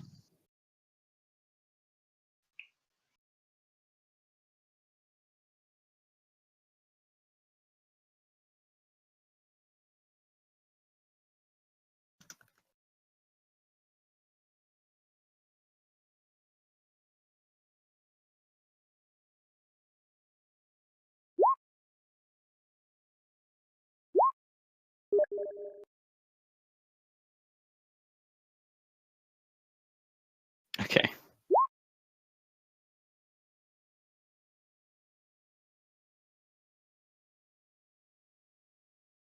So a rating 4 and a rating 3 disguise respectively.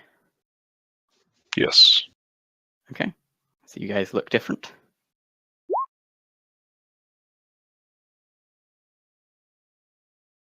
So I'm actually at 9 hits.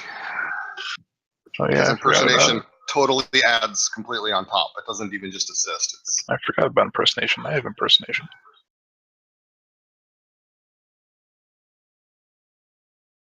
Yeah. Impersonation plus disguises, as far as I know, the only place where you get to roll both skills, add the hits, and that's your total threshold. Hmm. Okay, so I'm at rating 6 then. It doesn't much help if someone's meeting you for the first time, but yeah, if they're looking for you specifically, then yes, it helps. So it helps for me then, maybe. Okay. Or if they're looking that's for the same with person every I'm disguise. disguised as later. You know, I mean, but the point is to not look like me. So Hmm. And to do away with all your mannerisms that they may have picked up yes.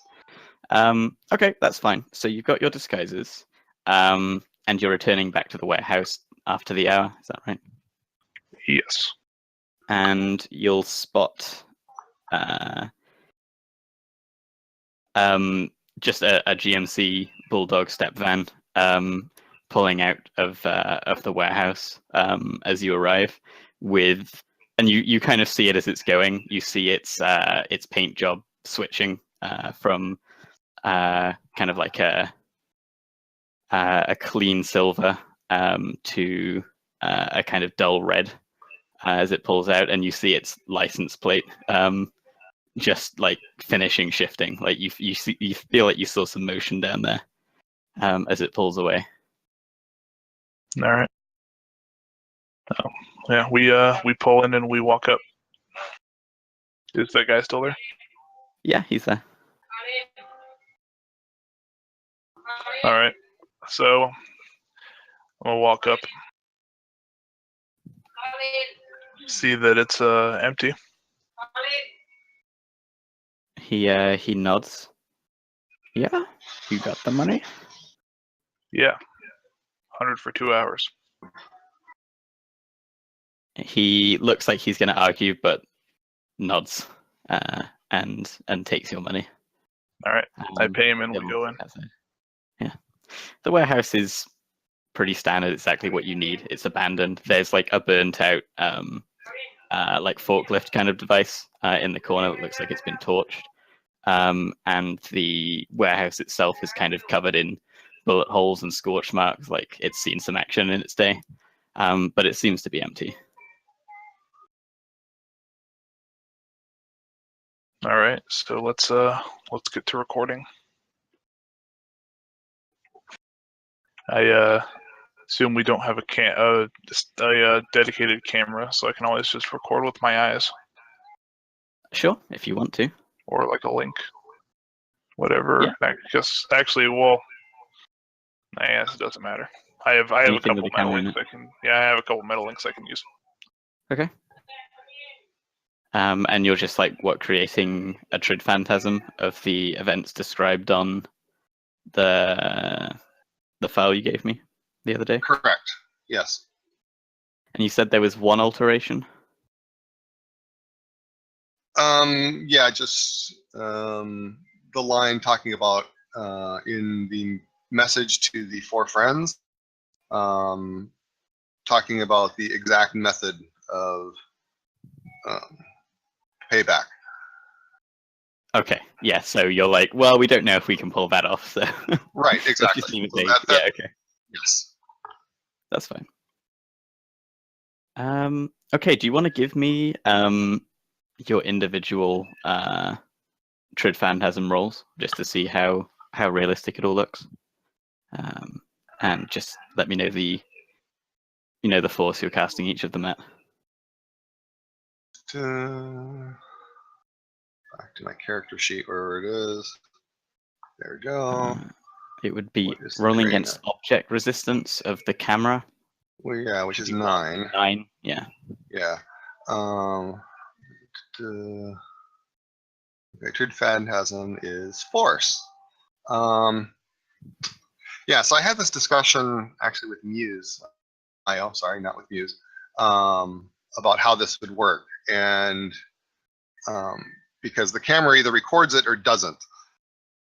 And after that, if you then you show the video to someone else, they don't then get another result to the spell, because the camera already failed it and recorded something, what we wanted it to. Yes. And so I can just do this, multiple times if need be. Yes. The only issue sort is of my thought. Yeah, the is only issue drain is the and drain. things like that. Mhm. Right. Okay. So anyway, then we will do force 3. Okay.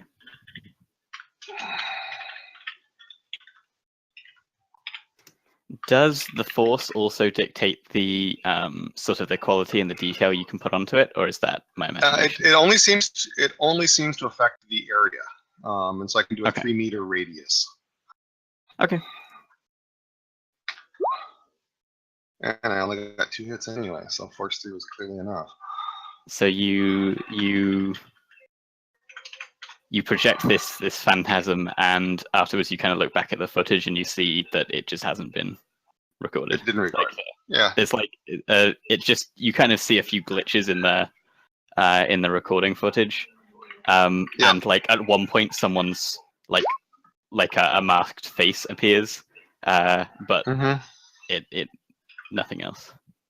Okay. Well, I take 1 drain and we try it again. Okay. Boy, my dice are hot. Well, that one does seem to record. I take 2 drain. Wow. Okay. Remember to factor in wound modifiers. Yes, now I'm a Okay. -1 wound modifier.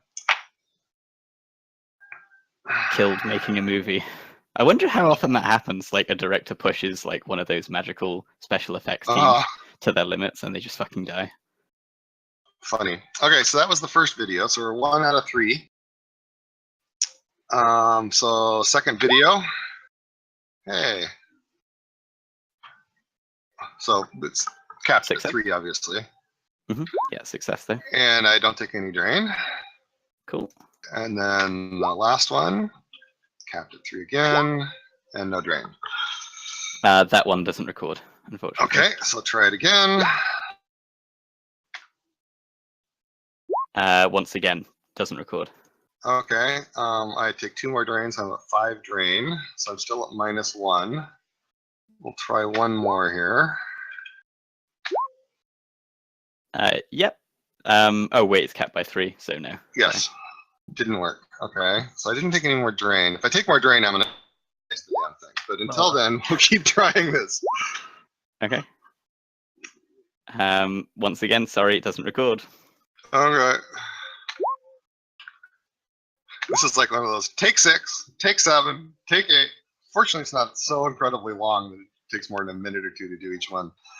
And the last one does succeed. That's Okay, kind of the good. problem of picking your forces being the average that the thing rolls on its dice. Yes, yeah. Well, it was more about minimizing drain long term.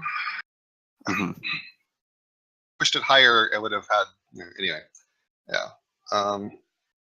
You all right, Echo? You want some badge?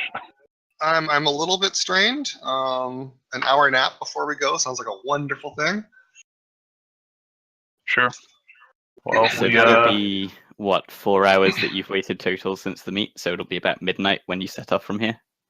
That would be perfect, actually. I think if we try and Okay. get there, midnight 1 a.m. That should be right in the middle of things really rocking. Yeah. So we'll take 1 recovery test then. Okay.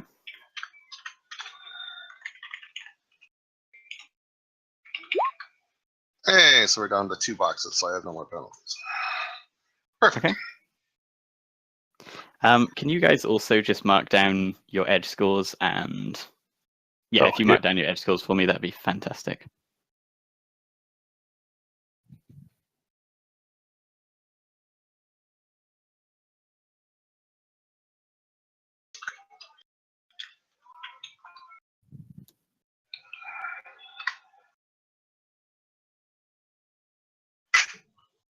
Okay. Right, so you've got your recordings of the Crimson Mask.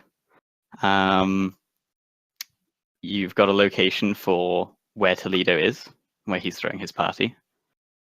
You're currently still in Tacoma. You just took a nap in the back of a car. Yep. What would you like to do now? Oh, think it's time to go in, wouldn't you say? Or is there Yep. anything else you wanted to do? No, let's go see what we see. Okay. All right. On your drive to the location, are there any precautions you'd like to take at all? And I would suggest you think carefully. Definitely swap the spoof chip and license plate. Reboot the links. Do not have electrochromatic on my car, unfortunately. So beyond that, I'm gonna just keep my. There's no reason to use it at all. Switch to using a micro transceiver to talk to Spectre. Okay. Yeah. I will put on as we're going. I will put on my micro transceiver and my subvocal and kind of hide them under the collar of my jacket, as it were. Okay. That's a thing I can do pretty easily. Sure. Do I need a palming check or something like that? No. That'll Okay, be fine. Anything else? I think that'll do us. That's all I can think of. Right here. Okay. So, you're heading from Tacoma. You're heading across and up north into Bellevue, correct? Yes. Again, using grid guide, or are you piloting manually now? Still piloting manually. Okay. Or still. Can you reboot a truck? I Yeah. would kind of assume that I turn it off when I'm not using it. So Yeah, you can switch it off and on again. That's fine. it's been rebooted a few times now. Okay. Yeah, I just wasn't sure if they were always on or you turn them off, they reboot. Anything that's wireless, you can turn off wireless for a bit. Well, I know you can turn it off. My question was, is a vehicle normally just always on unless you explicitly reboot it? So. I imagine that when you turn off the ignition, it goes off wireless. All right, cool. Okay, so you're happy with that level of prep? Yes. The dog screams its warning. Okay. All right, so go ahead and make me another perception check as you're going along, both of you.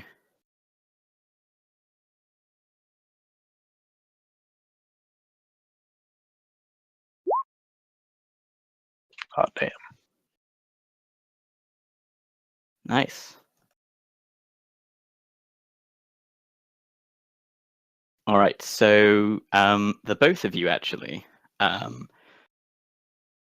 you kind of glance in the wing mirrors, and you're not sure at first, but as you're kind of being grid guided along, there's either a drone that just happens to be on the exact same path as you, or it is tailing you. It's just a little roto drone that's hovering a fair ways up in the air. But when you make a turn, it kind of goes with you. It's quite a ways behind, but it appears to be moving with you through the city. All right. You notice this once you get into Bellevue specifically. I'm going to switch to manual and just kind of start driving in circles, not really to anywhere. Then I will alert Echo if she's still asleep in the back of the truck. I assume she's woken up at this point. Okay. Had her hour's rest. Because she made a perception check for one thing. Right. Yeah. Okay, so can you give me a piloting test? Yes. Hold on.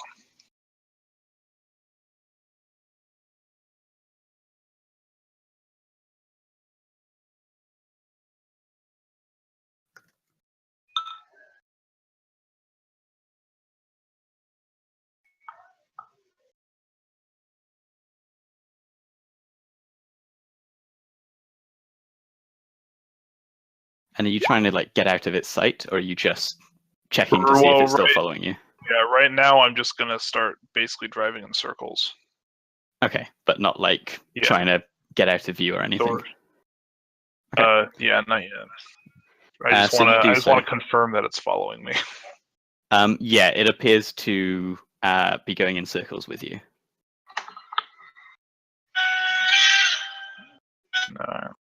Seems we have a tail. Drone.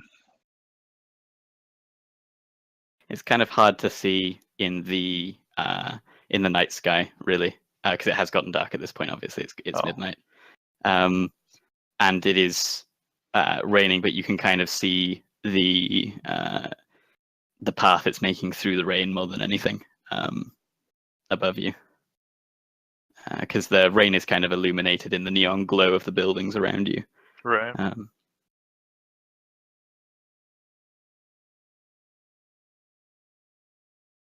What would you like to do? Sorry, I had a quick phone call there. I had to. So we've got a rotodrone tracking us. So yeah, what's interesting is I'm trying to figure out who'd need to track us with a rotodrone that wouldn't know where we were going. So potentially Eclipse, but I would have thought Eclipse would just like mark the vehicle or something rather than actually have a rotodrone doing it. And since we let slip who it is that we're after and everything, someone else would just be meeting us there. So now I'm starting to think about other parties involved as well. So for example, someone else that we approached earlier about potentially helping somehow injecting their fingers in the pie as well. This is starting to rapidly turn into a train wreck and a mess. I agree. Might be too risky to move right now. At the very least, we need to figure out a way to shake this drone. With no matrix support, that's going to be a more physical task.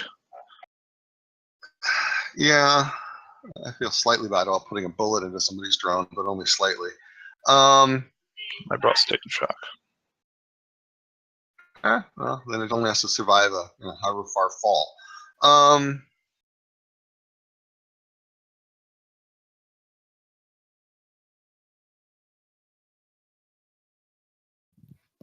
Yeah, I wish I knew whose drone it was. Yeah. That part makes me really nervous. Well, I could go find a quiet place to take a shot at it. Did bring my silencer, so we shouldn't attract too much attention. Yeah, I'm inclined to do that just on principle, just on the, hey, it's impolite to follow people around type thing. Whether we continue after that is sort of another question. Right. I'm going to. If you look at the drone, and it's got night errant markings all over it, then yeah, it runs off. Yeah, I'm going to pull over somewhere quiet and out of the way. Like an alleyway? Yeah. Okay, go ahead and make me a navigation check just to find, see what quality of hidey hole you find.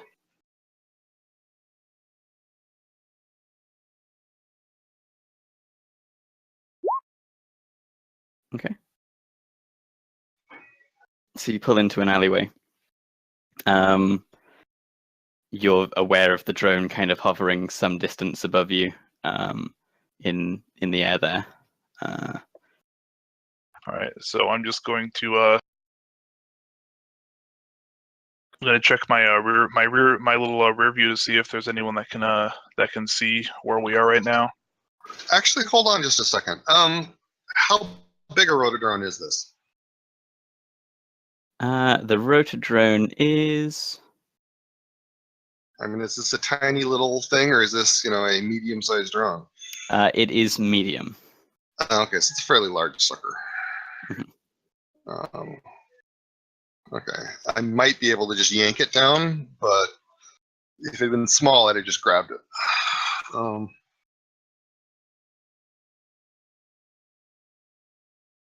like I said, I can stick and shock it out of the sky.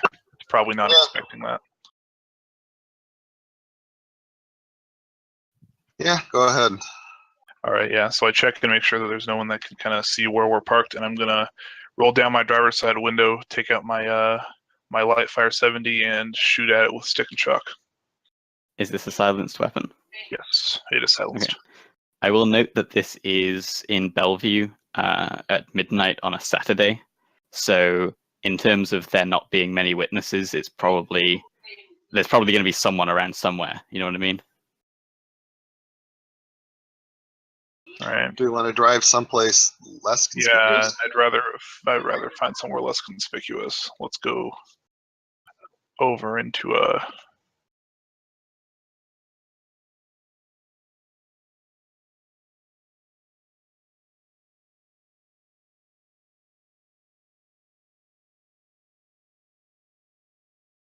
Whatever's less conspicuous than Bellevue. I can't remember the name of the districts off the top of my head right now. Redmond. Redmond's right there.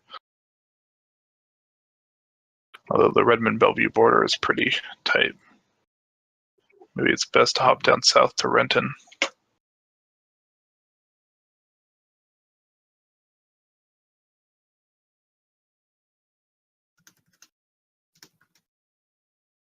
I don't know. Those are our two adjacent districts. Or Snohomish. Whatever's least busy, I guess. I mean, although I know that the Redmond-Bellevue border is going to be a complication. A shit show, yeah. Okay, so you kind of pull out of the alleyway, and it looks like the drone was kind of when it saw you had stopped, it was actually moving in closer. Does that change your actions at all? It's starting to come down from high up in the night sky where it's kind of hard to see, and down into sort of almost street level. See, do you think if it's closer that we can bring it down a little quieter? Well, the first question would be, if it's medium, it's big enough to be armed. So can we see that it has a weapon mount? So as it gets closer and kind of comes into the light a little bit more, you do notice the knight errant markings across it. Ah, shit. It does appear to have a weapon, a weapon mounted under it. And as it descends and gets closer, you are sent. You kind of become witness to these augmented reality objects, these arrows that are being sent to you, declaring its presence as knight errant, and for you to remain where you are. Well, I think that we're going to go ahead and not do that. Okay. So what would you like to do instead? Going to pull out. We need to lose this thing. Okay, let's do initiative.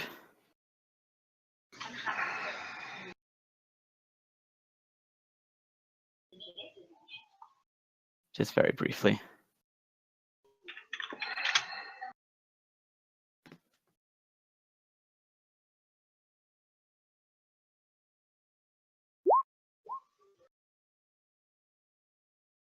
Oh, I can keep some of you on here.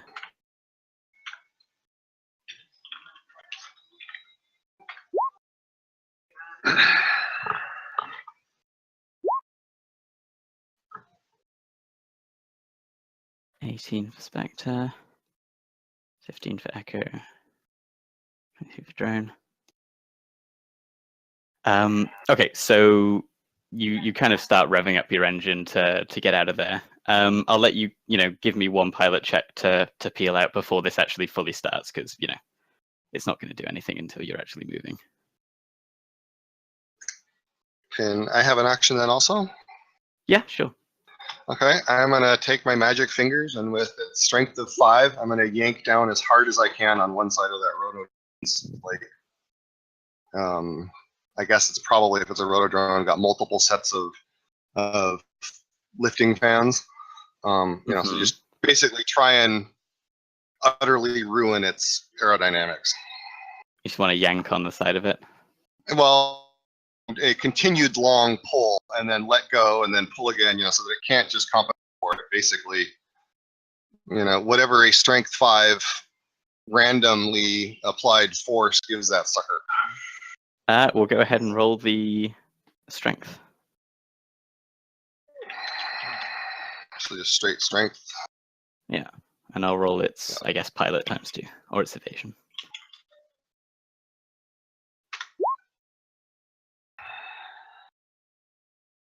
Okay, so you give it a good Yeah. yank. I'm just It's not trying to knock it out of the air, but ruin its aim. Generally, make it move slower.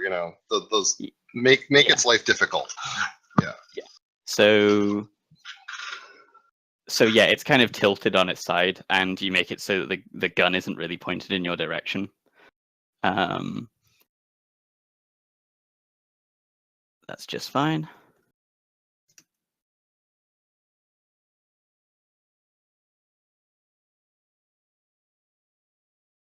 Oops.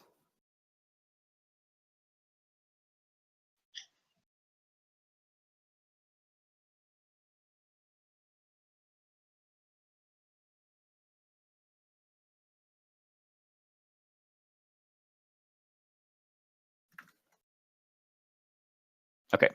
And can I get that? Did I get that pilot check for you to peel out of the place? Yeah, it was 3 successes. So you move out of the alleyway, and as you do so, you spot quite clearly a patrol car that was approaching, which, as it sees you exiting the alley, turns on the sirens, and is going to attempt to give chase. You will be, sent a pretty clear message for you to pull over. Your sentence will only be increased by resisting arrest. There is no hope, sort of thing. As the knight errant patrolman pulls up to give chase. But they're not doing anything yet. But it does pull up into close range to you as you're driving away. Shit. All right. So it is the drone's turn first, it would seem. So now that we're actually following initiative. Yes, but that is their actions is to, well, the drone can't really do much, and the knight errant patrol car pulls up to give chase to you, so it enters into chase combat with you. So it is your turn, Spectre, as the driver. All right. Well, I am certainly not going to pull over. So I have not been in chase combat before, I don't think. So I'm assuming I just roll pilot. Yeah. Okay. So how chase combat works is if you want to try and break away from them, you are going to be rolling an opposed piloting check, limited by the speed of the vehicle. Okay. And if you get more hits than them, you can move a certain distance away. Is how it works. Okay.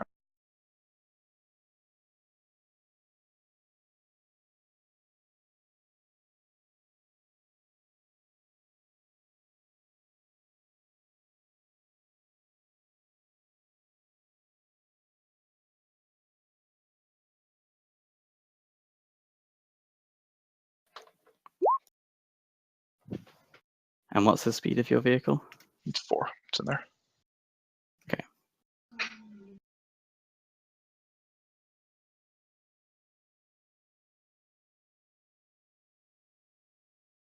Okay, so you start to pull away from the knight errant patrol car from short range into medium range as you put the pedal down, and there's just you've got your hands gripping the steering wheel as you start to pull away from the patrol car behind you. Still, you're hearing this amplified voice from the vehicle demanding that you pull over, or else they'll be forced to open fire.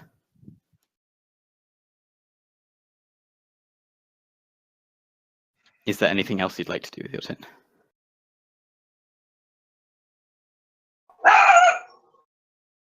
No. Don't know if there's much else that I can do just yet. Okay. Echo, it is your turn. Yeah, I don't think we're quite at the throw a grenade out the window stage. Okay. Yeah, my spell list does not include anything that's an anti-vehicle useful thing particularly. Unless we wanted to get really crazy with Trid Phantasms, but I don't think that's going to be all that useful. So Spectre, my question would be, do we want to start on a worst case scenario of get everything incriminating out of the truck? I would say at this juncture, yes, burn the op. Let's try to get away clean. Well, yes, try to get away clean. I was going more to the worst case scenario of we don't get away. Do we want to get rid of all the incriminating things in the truck? Yes, because this thing is not built to evade. It's only speed of 4. Right. Okay. So I will start down a checklist of all the shit we've got in the truck that we really would not want to have to explain to Knight Errant. So I'm guessing Spectre has some weapons, and I've got the grenades, and that's about everything I've got. A synth-skin mask is amusingly actually legal. There apparently is nothing that says you can't use one. I guess there's enough AR and crazy wigs and everything else that they just gave up on that kind of stuff. Yeah, so...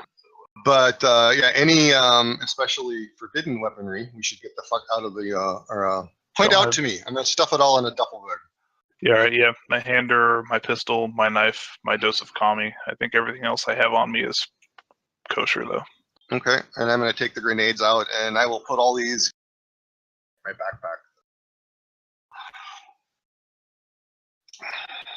Okay, so your action is just to stuff as much illegal shit as you possibly can into the bag. Yep. Yes. Basically, What are I'm you planning to do sanitizing with the the bag? situation. Well, step 2 is I'm going to get rid of it, but I can't get rid of it this initiative pass. Okay. All right, then I'll move us on to the next initiative path. The drone, you're still sustaining, so it won't be able to do much because that magic fingers is still just like tilting it to a point where the gun just can't really position itself properly. That being said, the Knight Errant Patrol are going to open fire on you. So can I get a vehicle defense test from you? Yes, that would be the body plus the armor, yes? No, that's the soak. So that's it's pilot. Piloting reaction, yeah. I believe.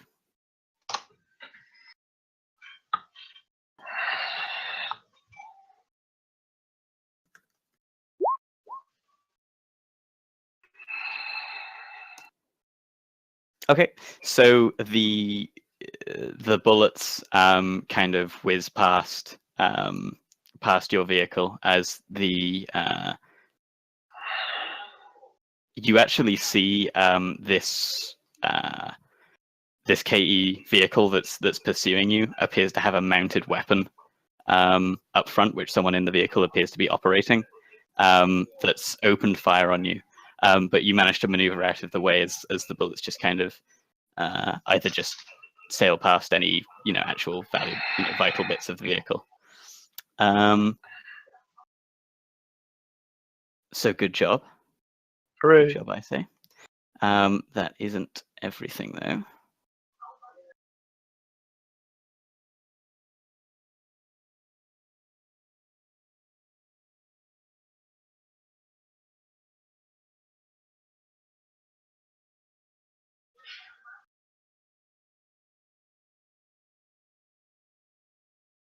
Here we go. The driver is going to try and close distance. So roll me another vehicle test, opposed test to see if they can get it close to you. Okay, so the KE, what appears to be a Dodge Charger, if your character has any knowledge of vehicles at all, appears to be picking up the pace and closing into short range with you. It is now your turn. I will say that in chase combat, a complex action, I believe, needs to be spent every combat turn in order for someone to stabilize the vehicle and keep it from just going off the road and being uncontrolled. All right. Well, then I will take that action now since I'm on my last action this pass. Okay. And that makes it Echo's turn. Okay, I'm going to cast. Okay, making sure I wasn't muted there with the dogs.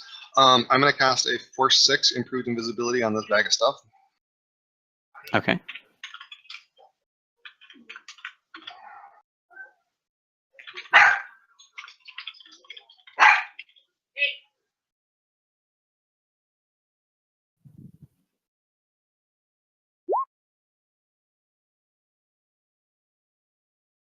All right.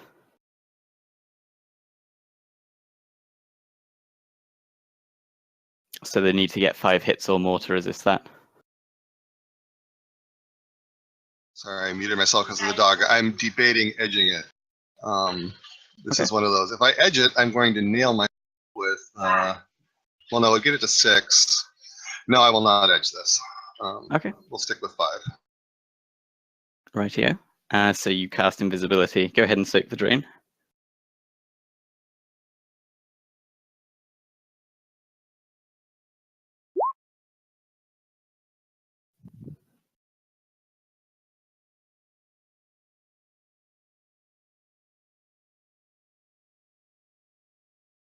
Good job. Okay. Move you down the initiative path again.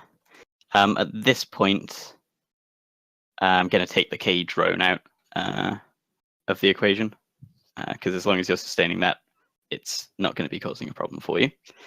The Knight Errant Patrol does have another pass. The driver is going to use his turn to control his vehicle, while the passenger is going to open fire with the gun.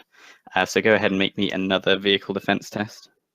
So is it the pilot or is it reaction plus intuition? I'm being told it's reaction plus intuition. Okay, because that is I more thought it was something else, but yeah, the driver rolls reaction plus intuition. Yeah,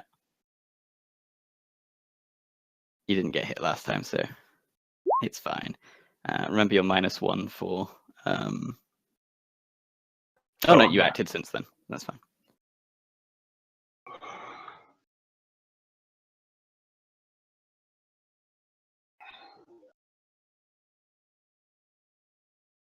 Okay, so once again, you kind of maneuver out of the way of the bullets coming your way as this machine gun mounted on the front of the vehicle just opens fire.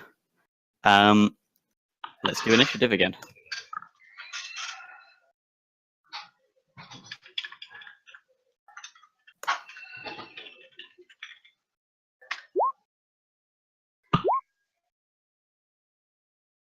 Okay, 15, 16, 17. Spectre, it's your go first. All right. I am going to go ahead and do full defense for the vehicle. Okay, so -10. Yes. Anything else you want to do? Yes. As a free action, I'm going to suggest to Echo that we may want to dispose of the video on my Metalink. The incriminating terrorist manifesto. So I hand her my Metalink. Okay, that's fine. Knight Errant's turn. The driver.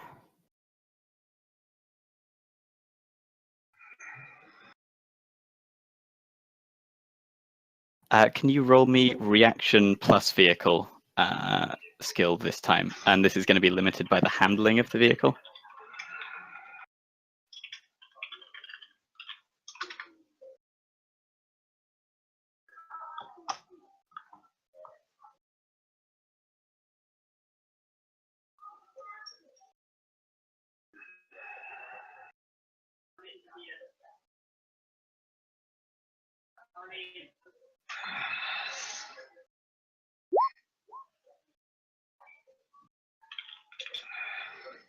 Okay, you happy with that level of success? Not really, no. Would you like to use edge? Yeah, I'm going to go ahead and edge it. Okay.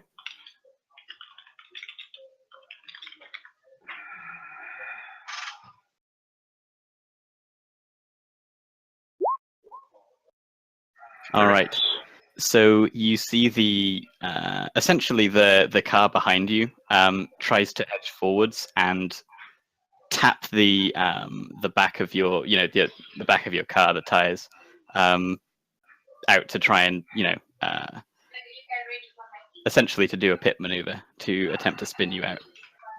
But you hear it, you feel it like crashing against the back of your truck, and you just you turn away from it, and you manage to make it so they don't really have the purchase that they initially did there. Okay. But the turret is still going to open fire, so can I get that defense test?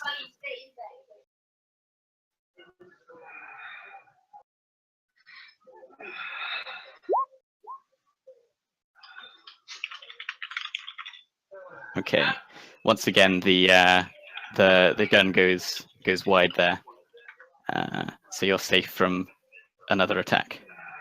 Echo, it is your turn.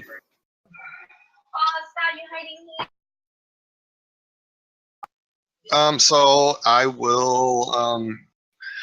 Yeah, I can't actually really do any marks or anything on it. Is the way that works. So Comlink is off. Is the Comlink off? Yes, the Metalink. It would be off. Okay. So I can sort of just add it to the bag, I guess. As a runner, would I know how easy it is to break a comlink and actually have it not recoverable? I mean, in real life, you'd have to like smash it with a hammer and hit it with a drill and stuff.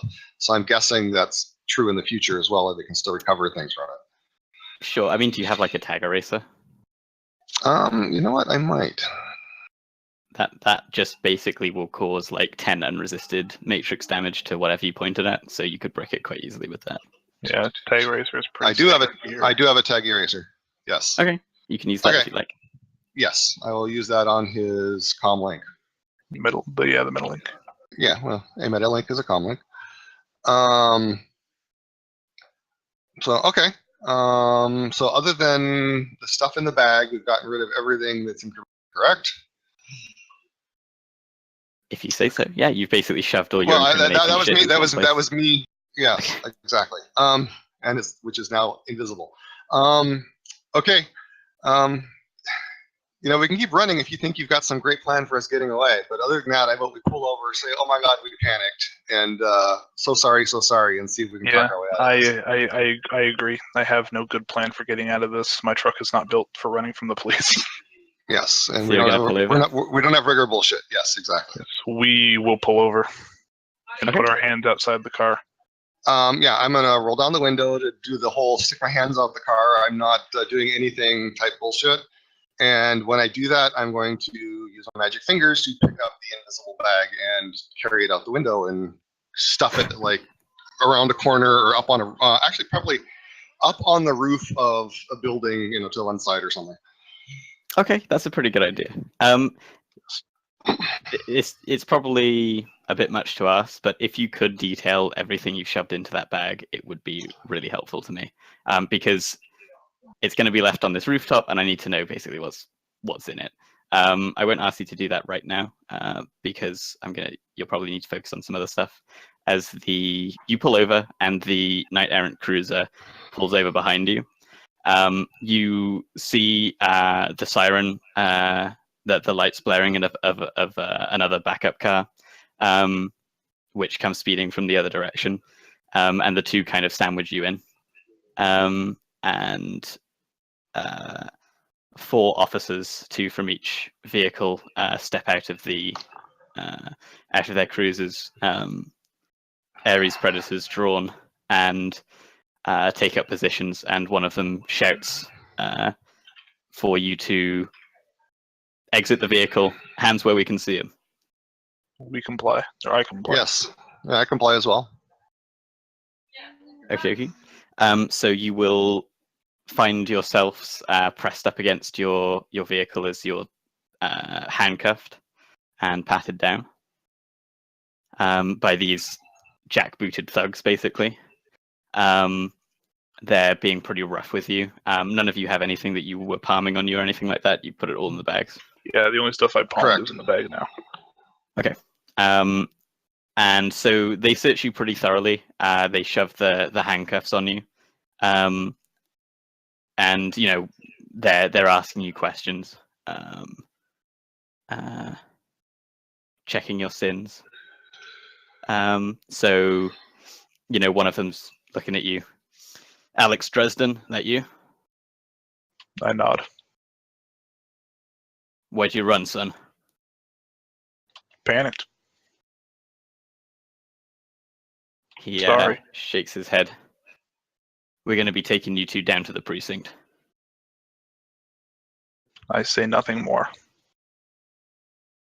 They read you your Miranda rights, and they're going to pile you each into the back of a separate vehicle.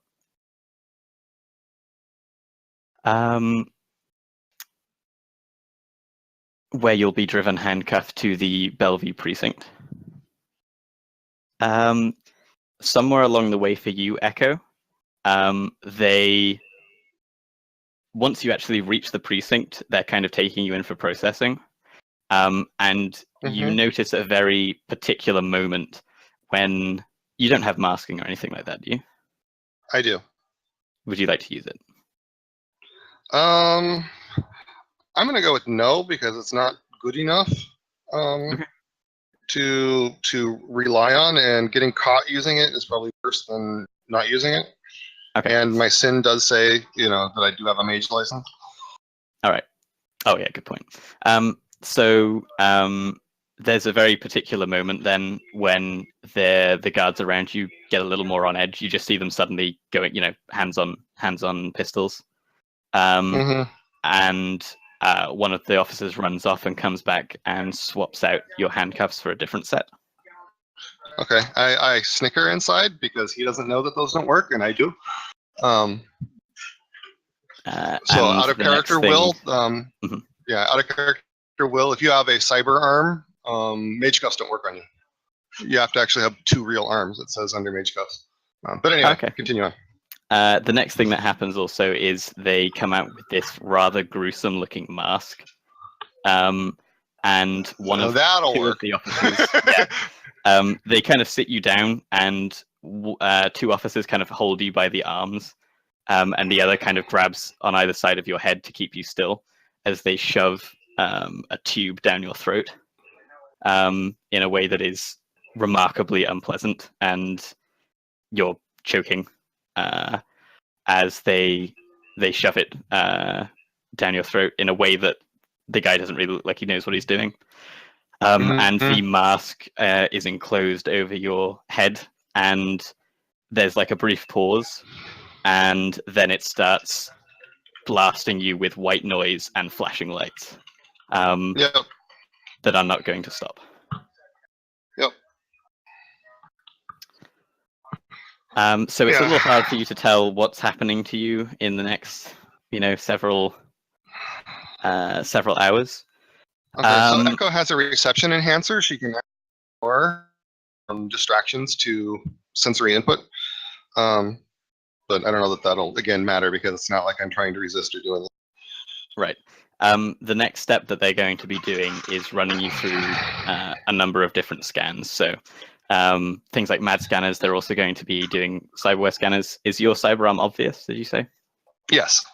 Yeah. So at one point you can feel someone fiddling around with your arm, and you feel it almost go numb, like you just lose connection to it.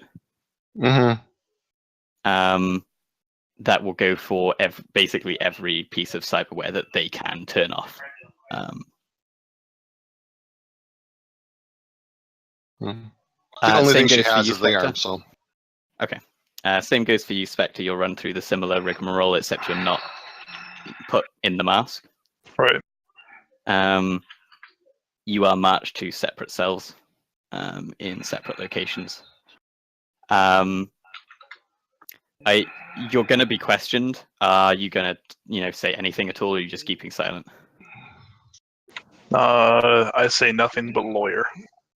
Okay. Yeah, same thing. Okay. I think that's a good place to take a quick break. I know what's going to happen next, but there's a little bit of prep that I need to do. Sure. So shall we say 10 minutes if we meet back at 40 minutes past the hour, 22? Sure. That work? All All right. right. I'll talk to you guys in a little bit. All right. See ya.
Where did everyone go?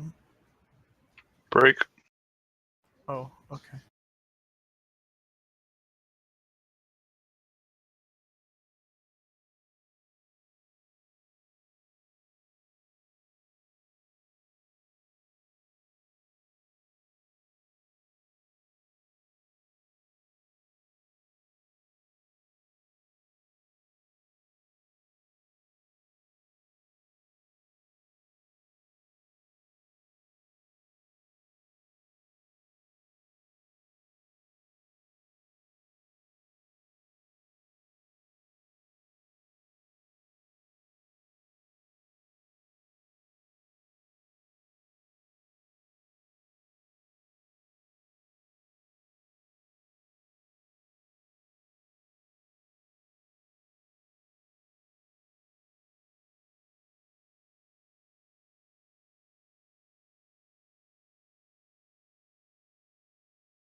Hello.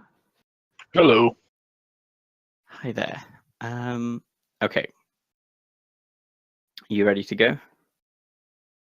I don't know, is Echo Ready? here? Okay, cool. Yeah. This is mainly going to be a Spectre event for a little while. I hope that's okay with you, Echo. Sure, no But- problem. Okay. Spectre, you are sitting in your cell for a considerable period of time.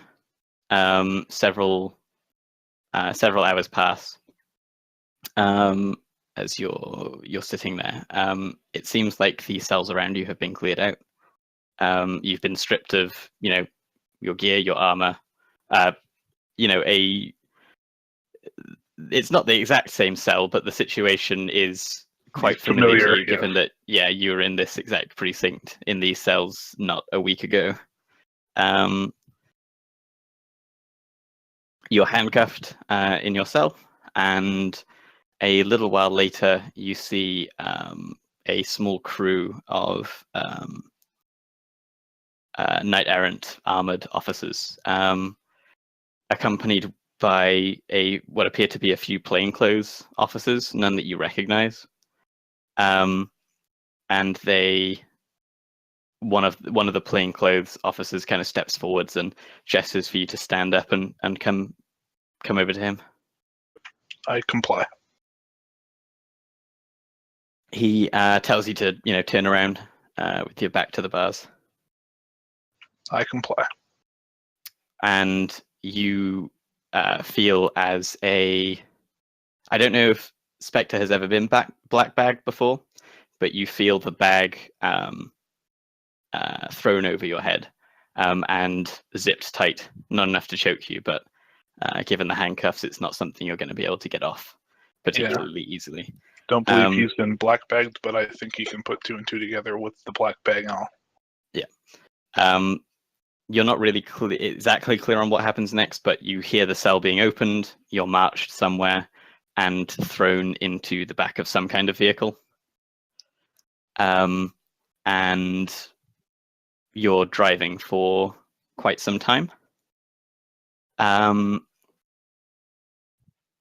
After about, I want to say, 15, 20, 25 minutes of driving, the car pulls up to a stop somewhere. Stop me if you want to do anything at any point while I'm describing these circumstances. I do want to kind of see if I can commit the route or details of the route, maybe estimate at least the direction that I'm going.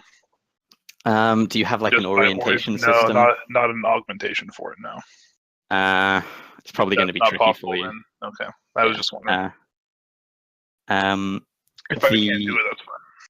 Yeah, you do. So I'll describe to you roughly what you hear after that, which is, okay, so the car stops, the doors open, you're grabbed and pulled out of the vehicle again, and stood up onto your feet. You're not really clear how many people are around you, but there's at least 2 because there's an arm on either side of you. Okay. You hear what sounds like a regular shop door. Like there's a little electronic ding like you get when you walk through a shop door. And you can hear some kind of pleasant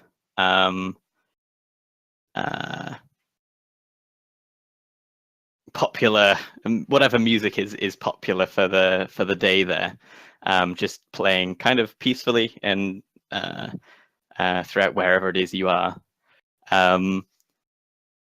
You hear a couple of voices, a female voice asking, what's going on here then?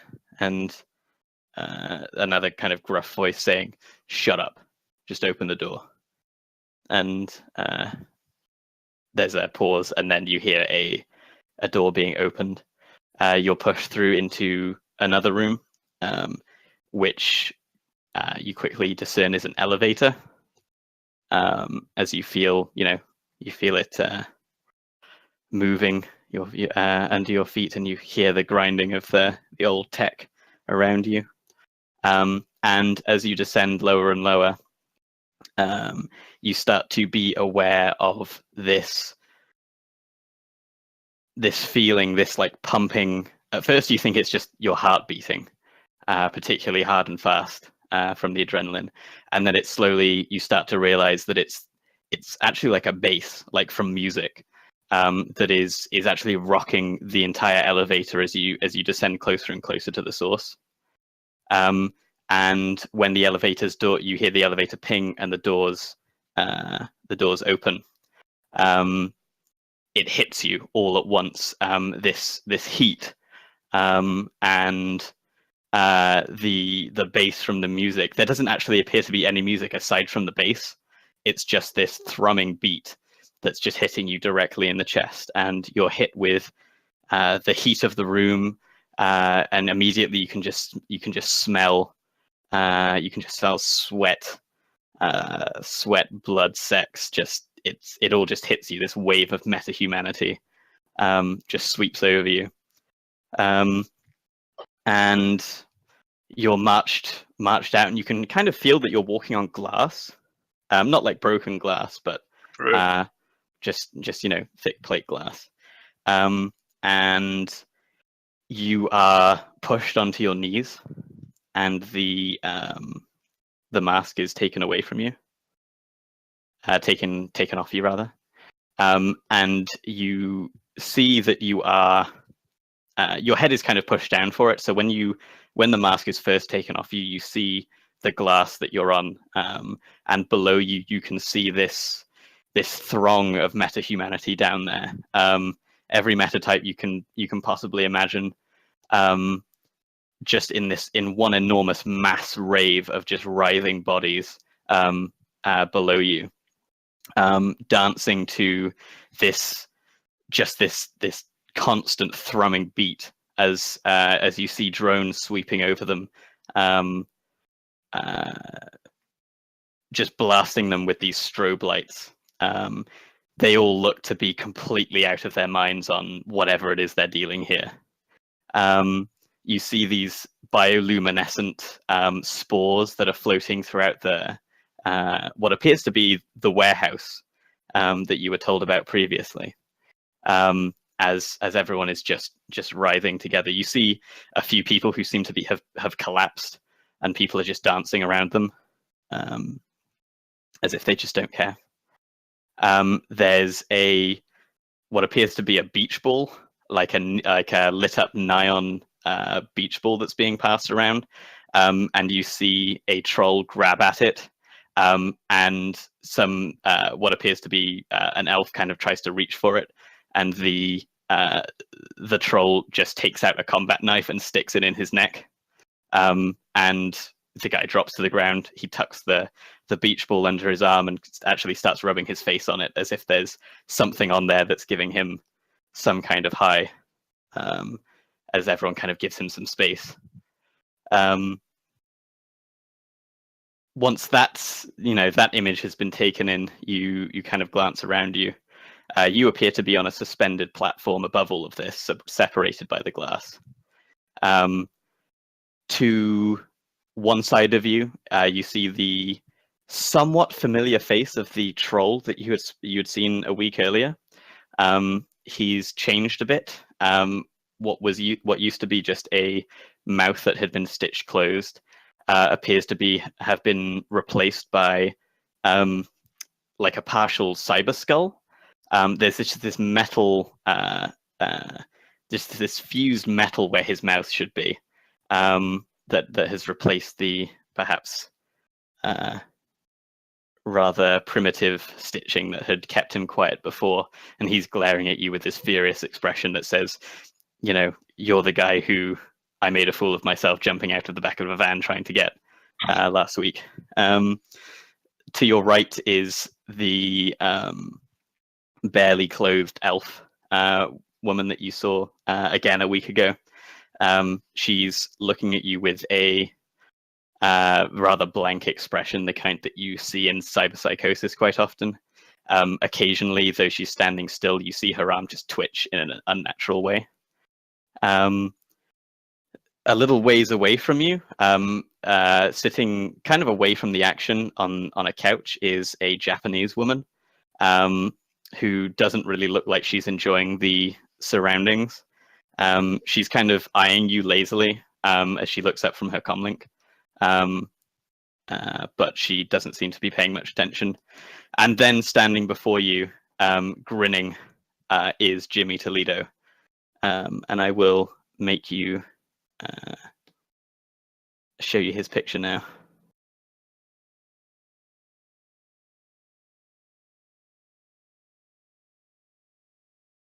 So they're on the they're all 20. You should be able to see him. He's standing there. He's wearing what was presumably once a very new and pristine shirt and black tie. It's now covered in blood. He's just got splatters of it all over him, as if he's been doing something to someone. And he's grinning from ear to ear as he looks down at you kneeling. And he says, "Well, well, well. Spectre, wasn't it?" I just look him right in the eyes and say nothing. Oh, the silent treatment, is it? Well, come now, we're all friends here. I wouldn't have brought you here if I didn't want you to enjoy my party. I was expecting you to bust in the front doors, guns blazing, and take care of my guests down there, but unfortunately you've disappointed me once again. Your organization has a way of doing that, I think you'll find. They disappoint me, and they disappoint you when you rely on them. Don't you think we can at least bond over that, Spectre? If you have a point, make it.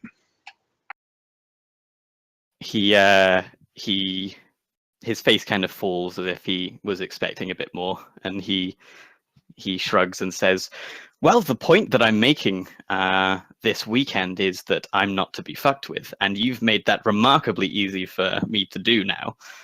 Previously, I had just been picking up all of the fences and lowlifes you'd been selling my property to. I've rounded them up and I've been executing them publicly here. But now I have the actual perpetrator in front of me. Isn't that a wonderful happenstance?"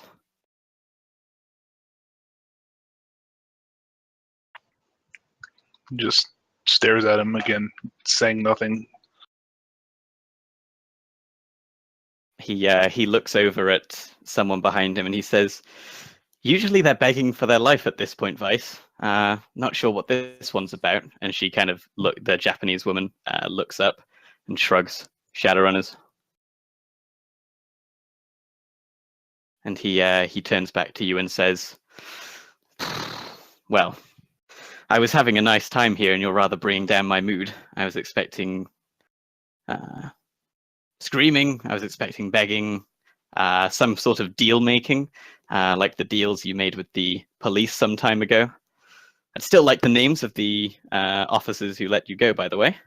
If you fancy throwing that my way, maybe we can make a deal here."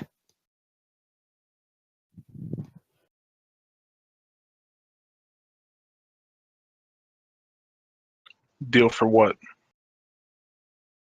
Well, I might let you live. Your life hangs in the balance, wouldn't you say? Is there anybody behind me? Do you want to look?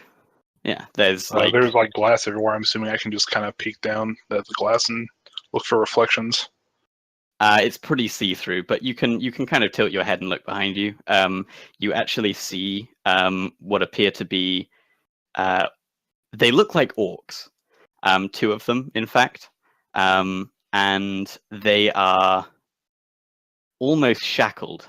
So they've been stripped down into what appear to be just loincloths, and they look completely emaciated, like they haven't eaten in a long time, and haven't eaten properly in even longer. Their teeth, they're snarling, and their teeth have been filed to sharp points. And they're kind of glaring at you hungrily from behind you, sort of waiting for maybe an order, or perhaps they're just waiting for a chance. Okay, so probably not paying much attention to fine detail then. Could I attempt an escape artist on the cuffs, or is that going to be too difficult? You can. There are specific rules about that for when you're being watched doing that. Okay, I am unfamiliar with the rules, so I have 8 dice. Okay, and it's an that would- extended test, and there are a number of modifiers based on. Okay, so you are in metal handcuffs. You are being watched. You're physically. You're not physically restrained. They're not actually holding you. So what it would be is a escape artist plus agility. You're being watched by a lot of people. You don't have any lockpicks or anything like that. So it would be a escape artist plus agility check at a negative. I'm going to say a -3, and they'll get a perception test to try and spot you doing it. No, too risky. Okay. And so Toledo kind of folds his arms in front of him, and he says, "So, you've been rather handily given up by those I expect you trusted. You can't trust a Shadowrunner. That's something I've learned over the last several months. You cannot trust a Shadowrunner, let alone a Shadowrunner from the hub. I've had a number of run-ins with your organization that have caused me quite a bit of trouble and lost me quite a bit of money." Then why ask me for information? I want to know who you were working with, if there's anyone else involved that I should exact my holy retribution on. I want to know if you were aided by any of our fine law enforcement officials in the Bellevue precinct. I want to know if you have anything to trade, or whether you're worthless to me. And how can I be sure that you won't murder me in front of all your very fine friends once I've given you this information? Well, you can't. You can be sure that I'm going to do that if you give me nothing, though. Can I roll judge intentions to see if he's... Sure.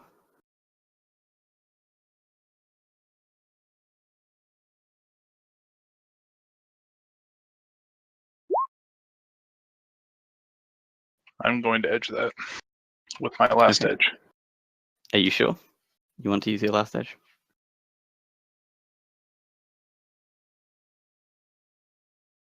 Actually, no, I'll keep it. Okay. So with your judge intentions, you get the impression that this isn't the sort of guy who really lets people get away with stuff. It's possible if you can come up with some reason why he shouldn't kill you and should let you live and use you, he might go for it if there's like a profit in it. But the problem is that his pride is on the line, and that's what he's trying to recover from. And killing you is a pretty damn good way of doing that. That's kind of the situation you're in. And now he's brought you in. You kind of get the impression he's toying with you a little bit. Like he knows that he's holding all the cards here. Right.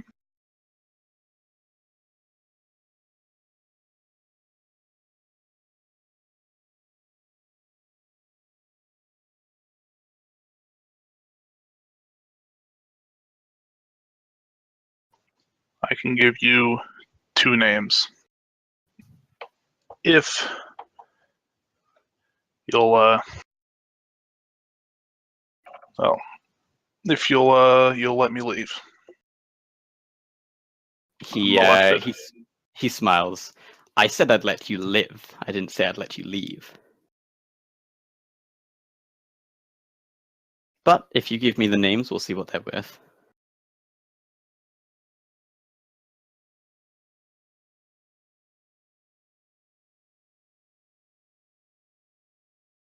Because I know they did they disable cyberware when we got arrested, or was it just scanned?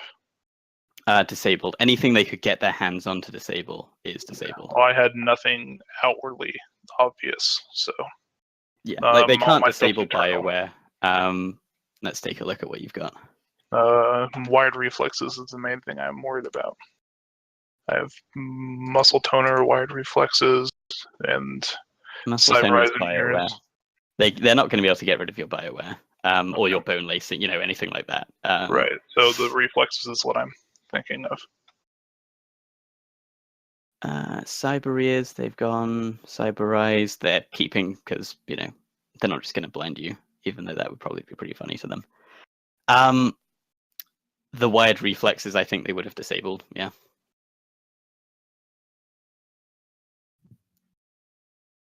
Okay.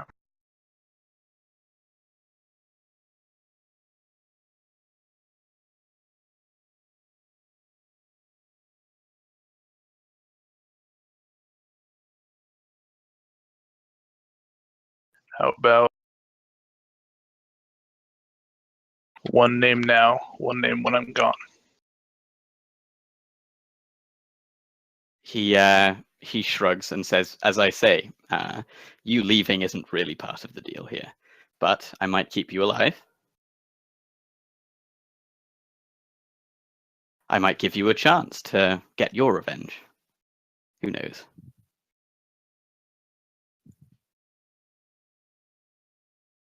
What's the name?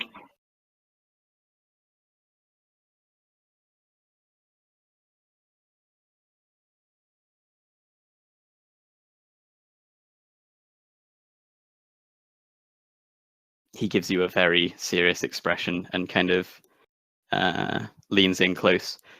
The name, Spectre.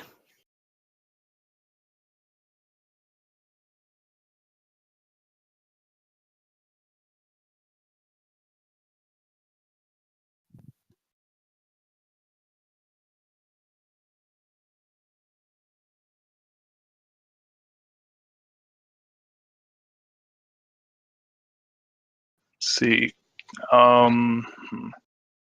Do I have any damn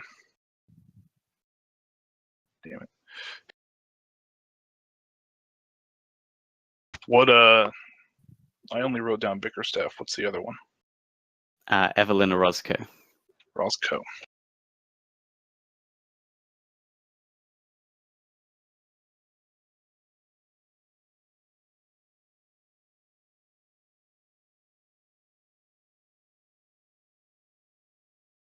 Is that the name you give him? Yes. He smiles to himself. Oh, I should have known. Yes, I should have known. I'm vaguely aware of her and her partner. Well, I'm sure I'll have to have a chat with them soon. Is that all you have? That's all I'm giving you. You want to uncuff me before you try to kill me? He smiles and says, "Oh, yes, of course.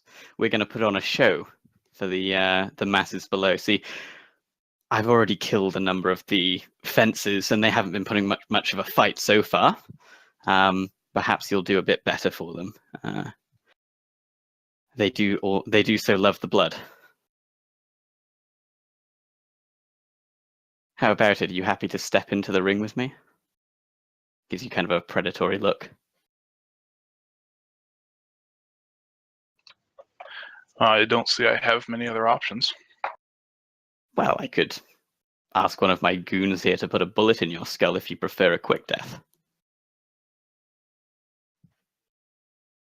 Oh, I'll fight you, Jimmy. Going to what do we do? Fists, knives. Gonna turn my wear back on. He chuckles. Make it sporting. We'll have the same advantages we have in our everyday life.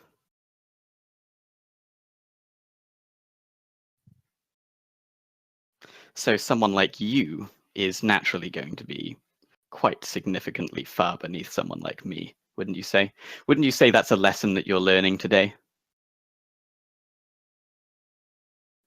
It's your party. Huh, maybe I should go into teaching. All right. And he gestures, and the elf and the troll move forward to lift you up. And they escort you into a section of the dance floor, which it looks like there were people dancing around there, but they've quickly cleared out on Toledo's order. It's almost like an enormous glass cage that's suspended above the party. So everyone below is kind of seeing, looking up at the people dancing there. And you are kind of thrown to one end of the glass cage as Toledo starts putting on a jacket. It looks like. In fact, he's putting on like a suit jacket over his shirt and tie, and he's just like checking the cufflinks and doing his hair and making himself look good, as the troll and the elf kind of watch you from the entranceway to the cage. Go ahead and make me a perception test.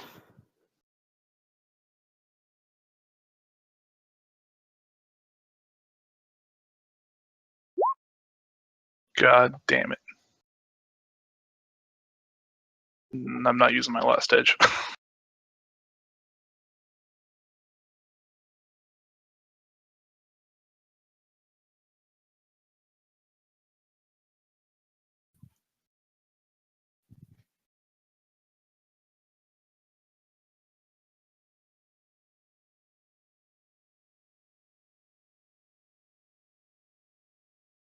Okay, so he's going to fight you.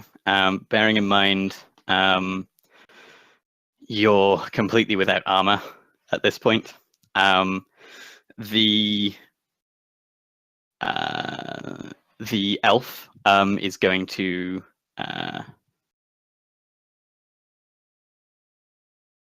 remove your handcuffs. She gives you kind of a serious look, like she's just waiting for you to give her a chance to put you down before Toledo gets to you.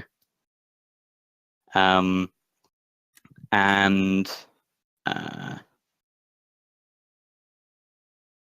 she takes off your cuffs, and assuming you don't do anything to her, she moves again to sort of flanking the door. With your perception test, you become vaguely aware after she's left. It looks like there's some kind of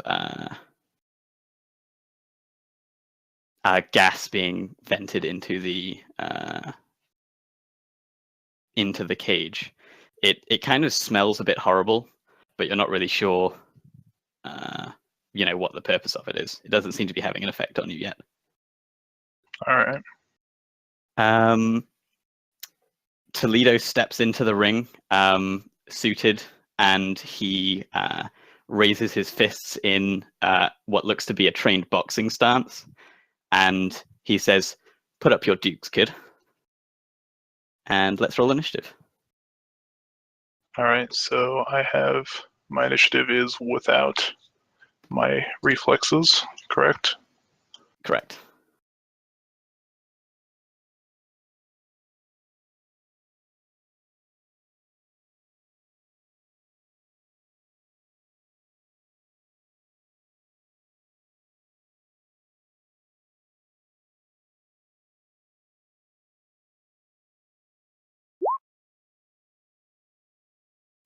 Okay.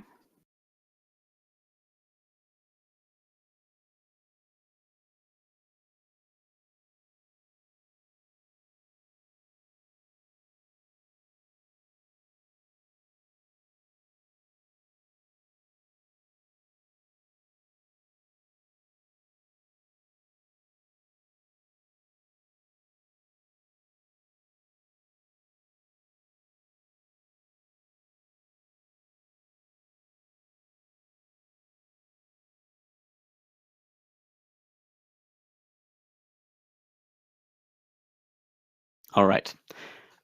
So there's no ding or anything like that, but the crowd kind of, it gets a bit more silent below as a lot of the spectators who aren't just too chipped out of their mind to keep dancing actually start to spectate the fight. And Toledo kind of starts moving towards you in his boxing stance, and you can see he's like preparing. He's sizing you up, and he's kind of bobbing and weaving. And he is going to make a lunge at you. So go ahead and roll your defense for me.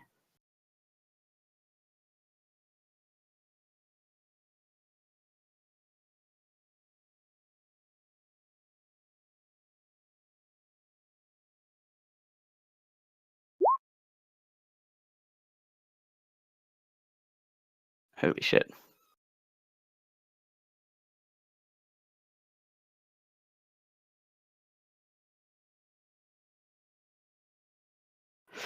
Okay.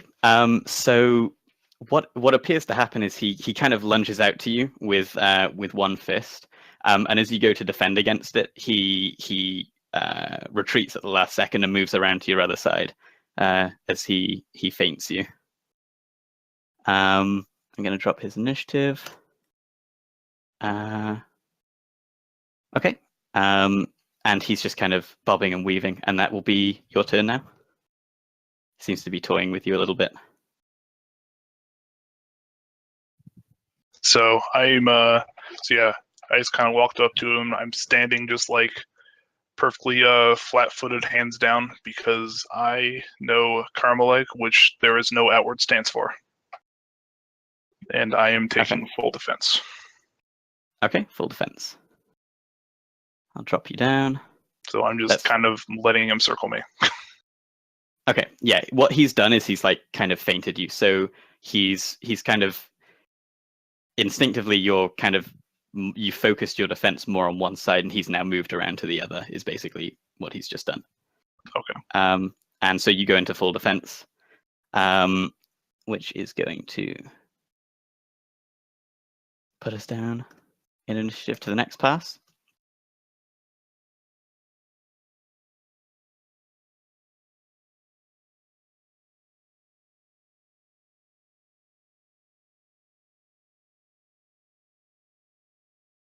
Okay.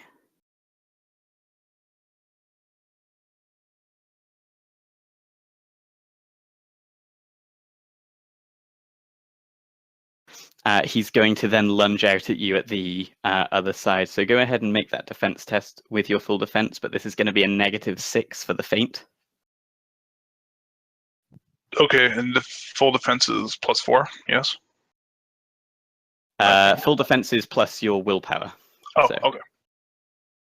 Whatever your willpower is. Unless you have something like Agile Defender or... No, yeah. So that's... okay.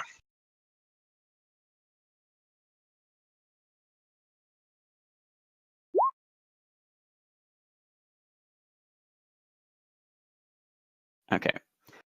So that's going to be 2 net hits from him as he hits you with a combination. This is going to be...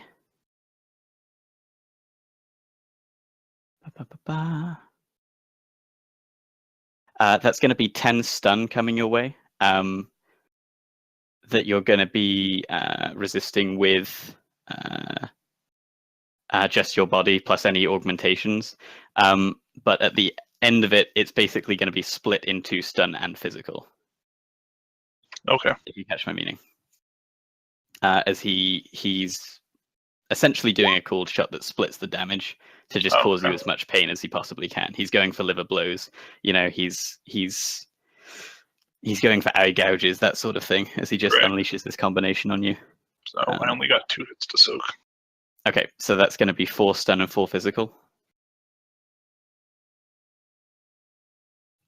And he kind of smirks as, you know, the blows to your sternum just kind of knock the wind out of you, and he follows up with a right hook straight to your jaw, and you feel something kind of snap as the pain just like shoots through you. Next initiative. the crowd below you just goes wild as your blood just like splatters on one side of the glass cage.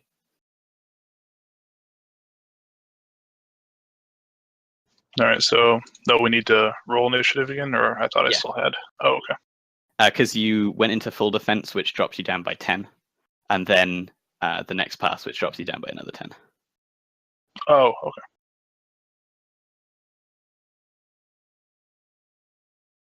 So roll your initiative, and remember your wound modifiers at this point.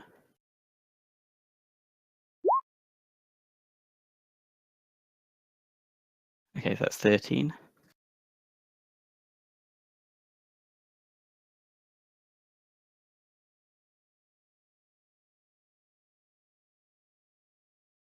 What was your physical limit as well? Physical limit is 7. Okay, and so he dealt 8 damage to you total. So that blow to the jaw, actually, you feel yourself you black out for a second, and you just see the world just start spinning, and before you know it, you're just like you've fallen. You've fallen just on onto your side on the ground, and you're just spitting blood. All right, fun. So his turn again. Yes, it is. First of all, he's going to drop an initiative as he starts his stance again. He's just kind of bobbing and weaving there.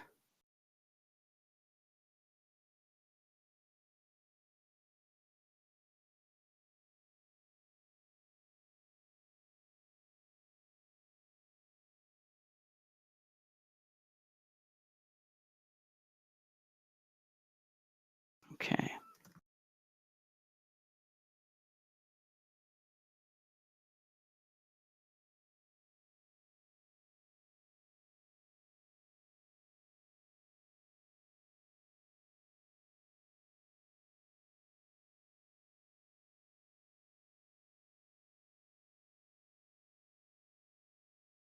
So he's not actually, now that you're down, he could quite easily just come at you, right? But he stays there. He stays standing up. He stays weaving, and he kind of gestures to you and he says, "Come on, Spectre, get up. Put up your dukes." And there's like something in his eye, his expression changes when he says those words. There's just like a flash of like recognition or something there that you see, almost like you've been to war, so you kind of recognize a bit of shell shock, a bit of PTSD, right? Right. Yeah. And there's just something in his eyes, like they stare past you for just a fraction of a second before he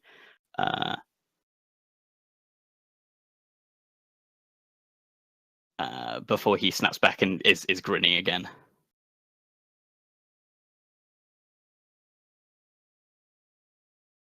But he's not actually making to attack you, it seems. So that'd be your turn. Okay.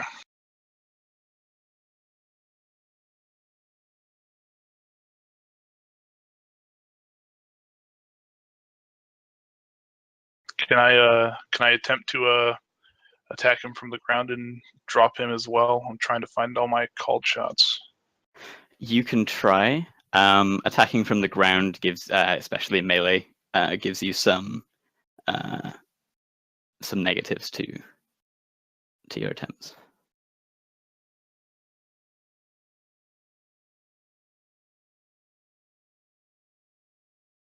All right. So yeah, I will stand back up, and I will. Okay, give me. That's going to be a body plus willpower check to try and stand up. I believe the threshold is 2. Someone correct me on that if I'm. That's wrong. correct. Cool. Remember your wound modifiers as well.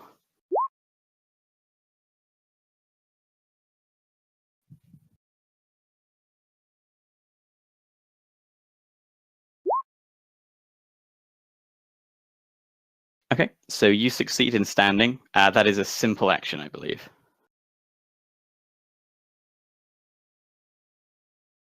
All right. So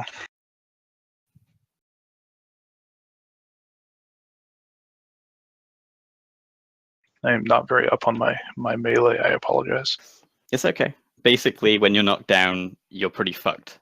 So Yeah. he gave you a chance to get up, but it does waste a pass doing it because you need to use a simple action to do that. So unless you have a gun or So- a martial art that allows you, there is a martial art called Kip Up, which allows you to get up and attack in the same action.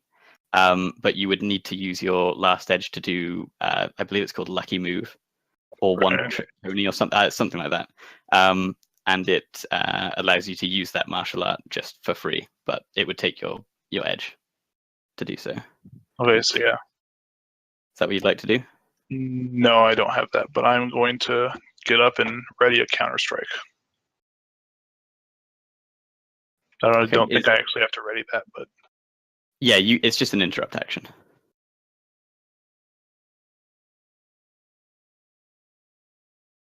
if I actually act, I won't have the points to interrupt though. So That is can true. can I not act, or do I just have to just go for a blow? I'll let you get in a counter strike. I'll let you go into initiative debt, though technically you're usually not supposed to do that. But I'll happily let you go into it. So you stand up and you'll be on 3 initiative on the next pass, but I'll let you use your I'm pretty much expecting him to punch me as soon as I stand up anyway. So kind of, yeah. He does have that, that look to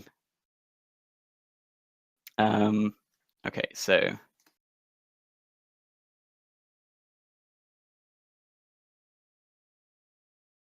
he's gonna lash out at you again as you expected.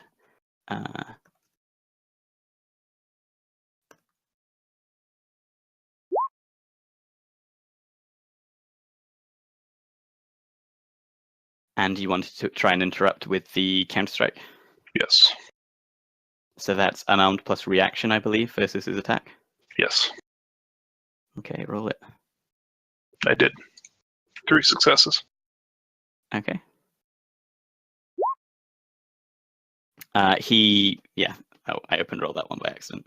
But yeah, he maneuvers around it and is able to unleash another hit on you. Does the counter-strike act as a defense test at all, or do you just take the damage when he gets through? Do you just take all of it as net hits?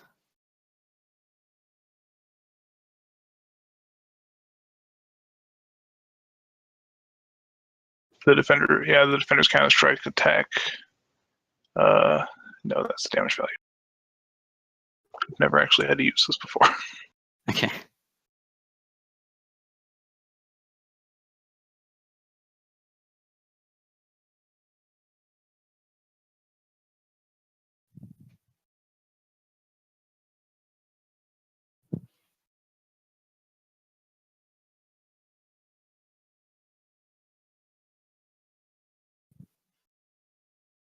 It just says I have to resist damage as normal, so I do not think that it allows me to roll evasion. Okay. So in that case, this is gonna be resisted by body again. It's gonna be 13 stun this time.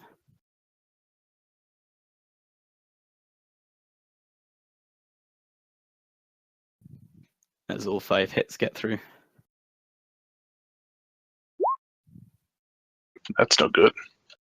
Okay, so that's reduced to 5 each. Again, he's doing the flurry. He's splitting the damage. So that's going to be 5 stun and 5 physical. Where does that leave you? Standing. Okay. By 1 box. And again, it just knocks you down. So he hits you with the combination. It ends with an uppercut, and you feel again like he's hitting in the almost exact same spot, but you feel your lower jaw just crack. You're not sure, but you can exactly why, but you can taste the blood in your mouth.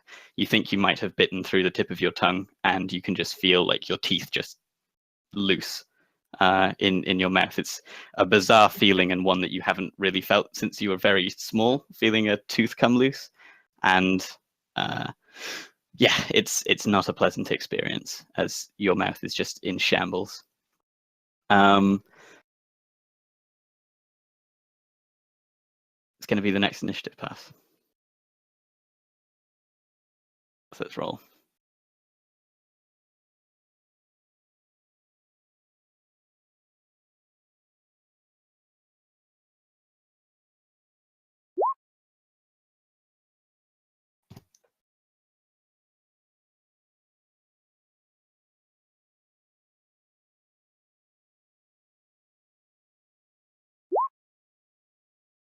Okay.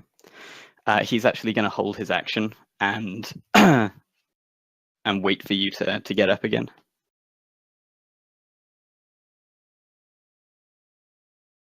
All right. I'm just gonna go for a blow. It's pretty Just clear from I'm the ground? outmatched. Yeah. Well. Yeah. I don't even know if I can get up at this point. I'm taking 6 wound modifiers. Actually, it's body plus will to get up, right? Mm-hmm. So I only have 2 dice. You could do it. Okay, but if I fail, can I still attack from the ground? It's a simple action to attempt. So you could take 2 actions to try and stand up, or you could just attack from the ground. I'd need to check what negatives you're at for attacking from the ground. Let's see. Yeah, I'm already at a -6 actually, so.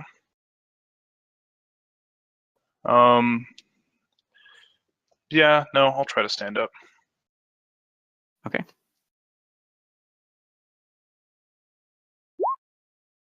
That didn't work. Would you like to edge it? No, I feel like I might need that last point of edge to not be dead, if that's even going to be a possibility at this juncture. Okay. You have another simple action if you'd like to try and stand up a second time.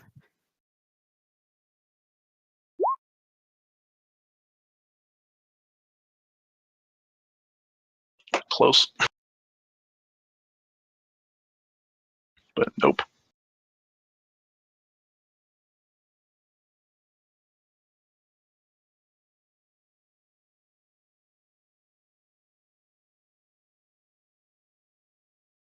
So, yeah, I'm just gonna kind of spit blood onto the glass, and I'm assuming that despite my jaw, the adrenaline probably might still allow me to talk. Maybe. Yeah, you spit some teeth out. You hear them like clatter against the glass. You look at like kind of the hungry faces below you. What would you like to say?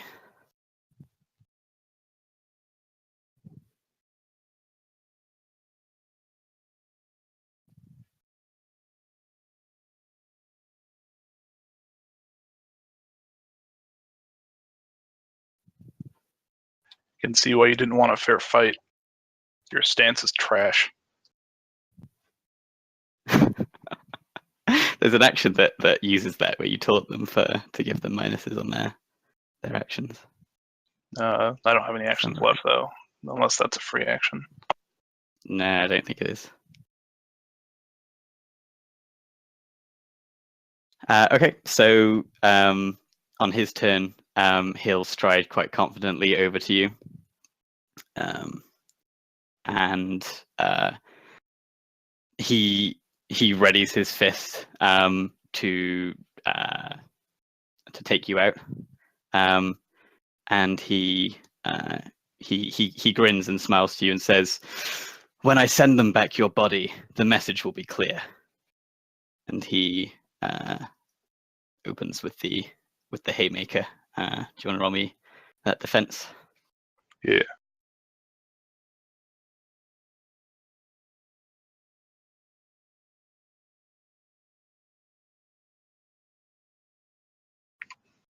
Oh, is it actual defense? Do I take any penalties from being grounded? I believe it's a -2 for being on the floor. I believe.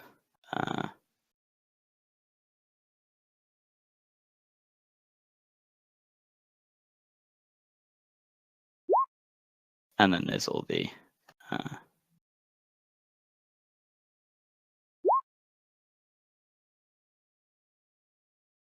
Okay.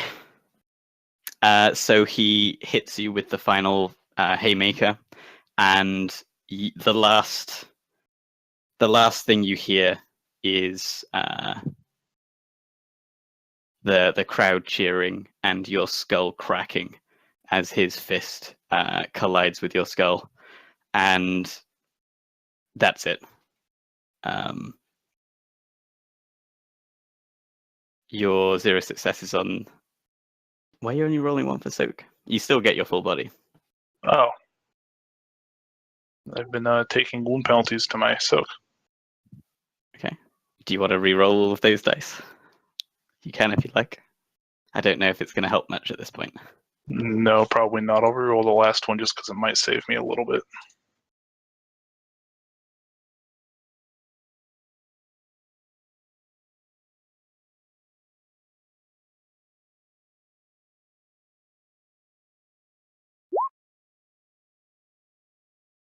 Okay. So you're going to take. Just double check, make sure I'm doing this all kosher.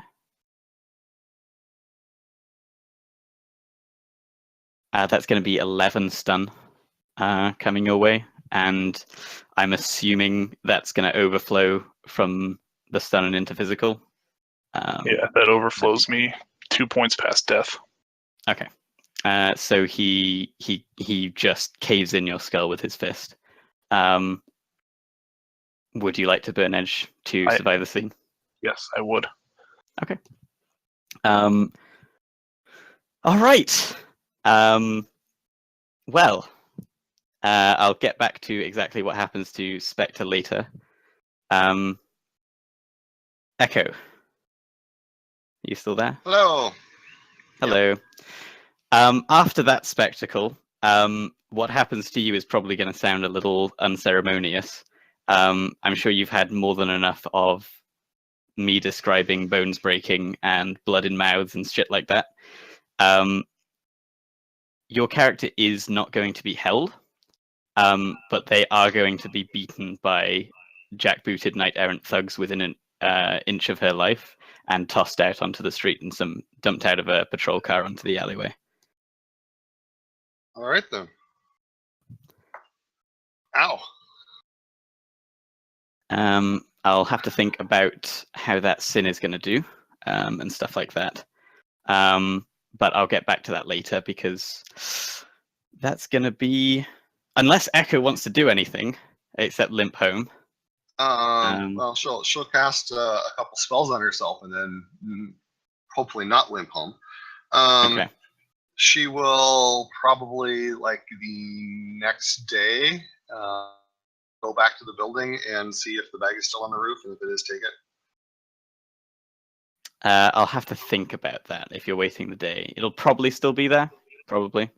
Mm-hmm. But I expect after this, I'm going to need to sit down with some people and discuss consequences. Sure. So I'll think of those as we go. Yeah, there was not anything incredibly important one way or the other in the bag. It was more of a cleaning up loose ends type of thing. Yeah. So. Okay. Well, for now, that is going to be the end of the message will be clear. I think the message was clear, one way or another. I hope that wasn't too miserable of an experience. I hope it was actually entertaining for you guys. Oh, it was very entertaining. I enjoyed myself. Great. I don't know if I can... I'll have to see whether I'm handing out karma for this. I expect Echo will get a couple. And... Well, Spectre can't really, for reasons that I'll go into privately in a moment, or in a little while, once I've had a chance to compartmentalize what's going on. But yeah, that's going to be the end of the run. I'm sorry that it ended so on such a dark note. No, it didn't Um, start well, and it went downhill from there. Yes. Is there anything you need of me? Any questions you want to ask before we part ways?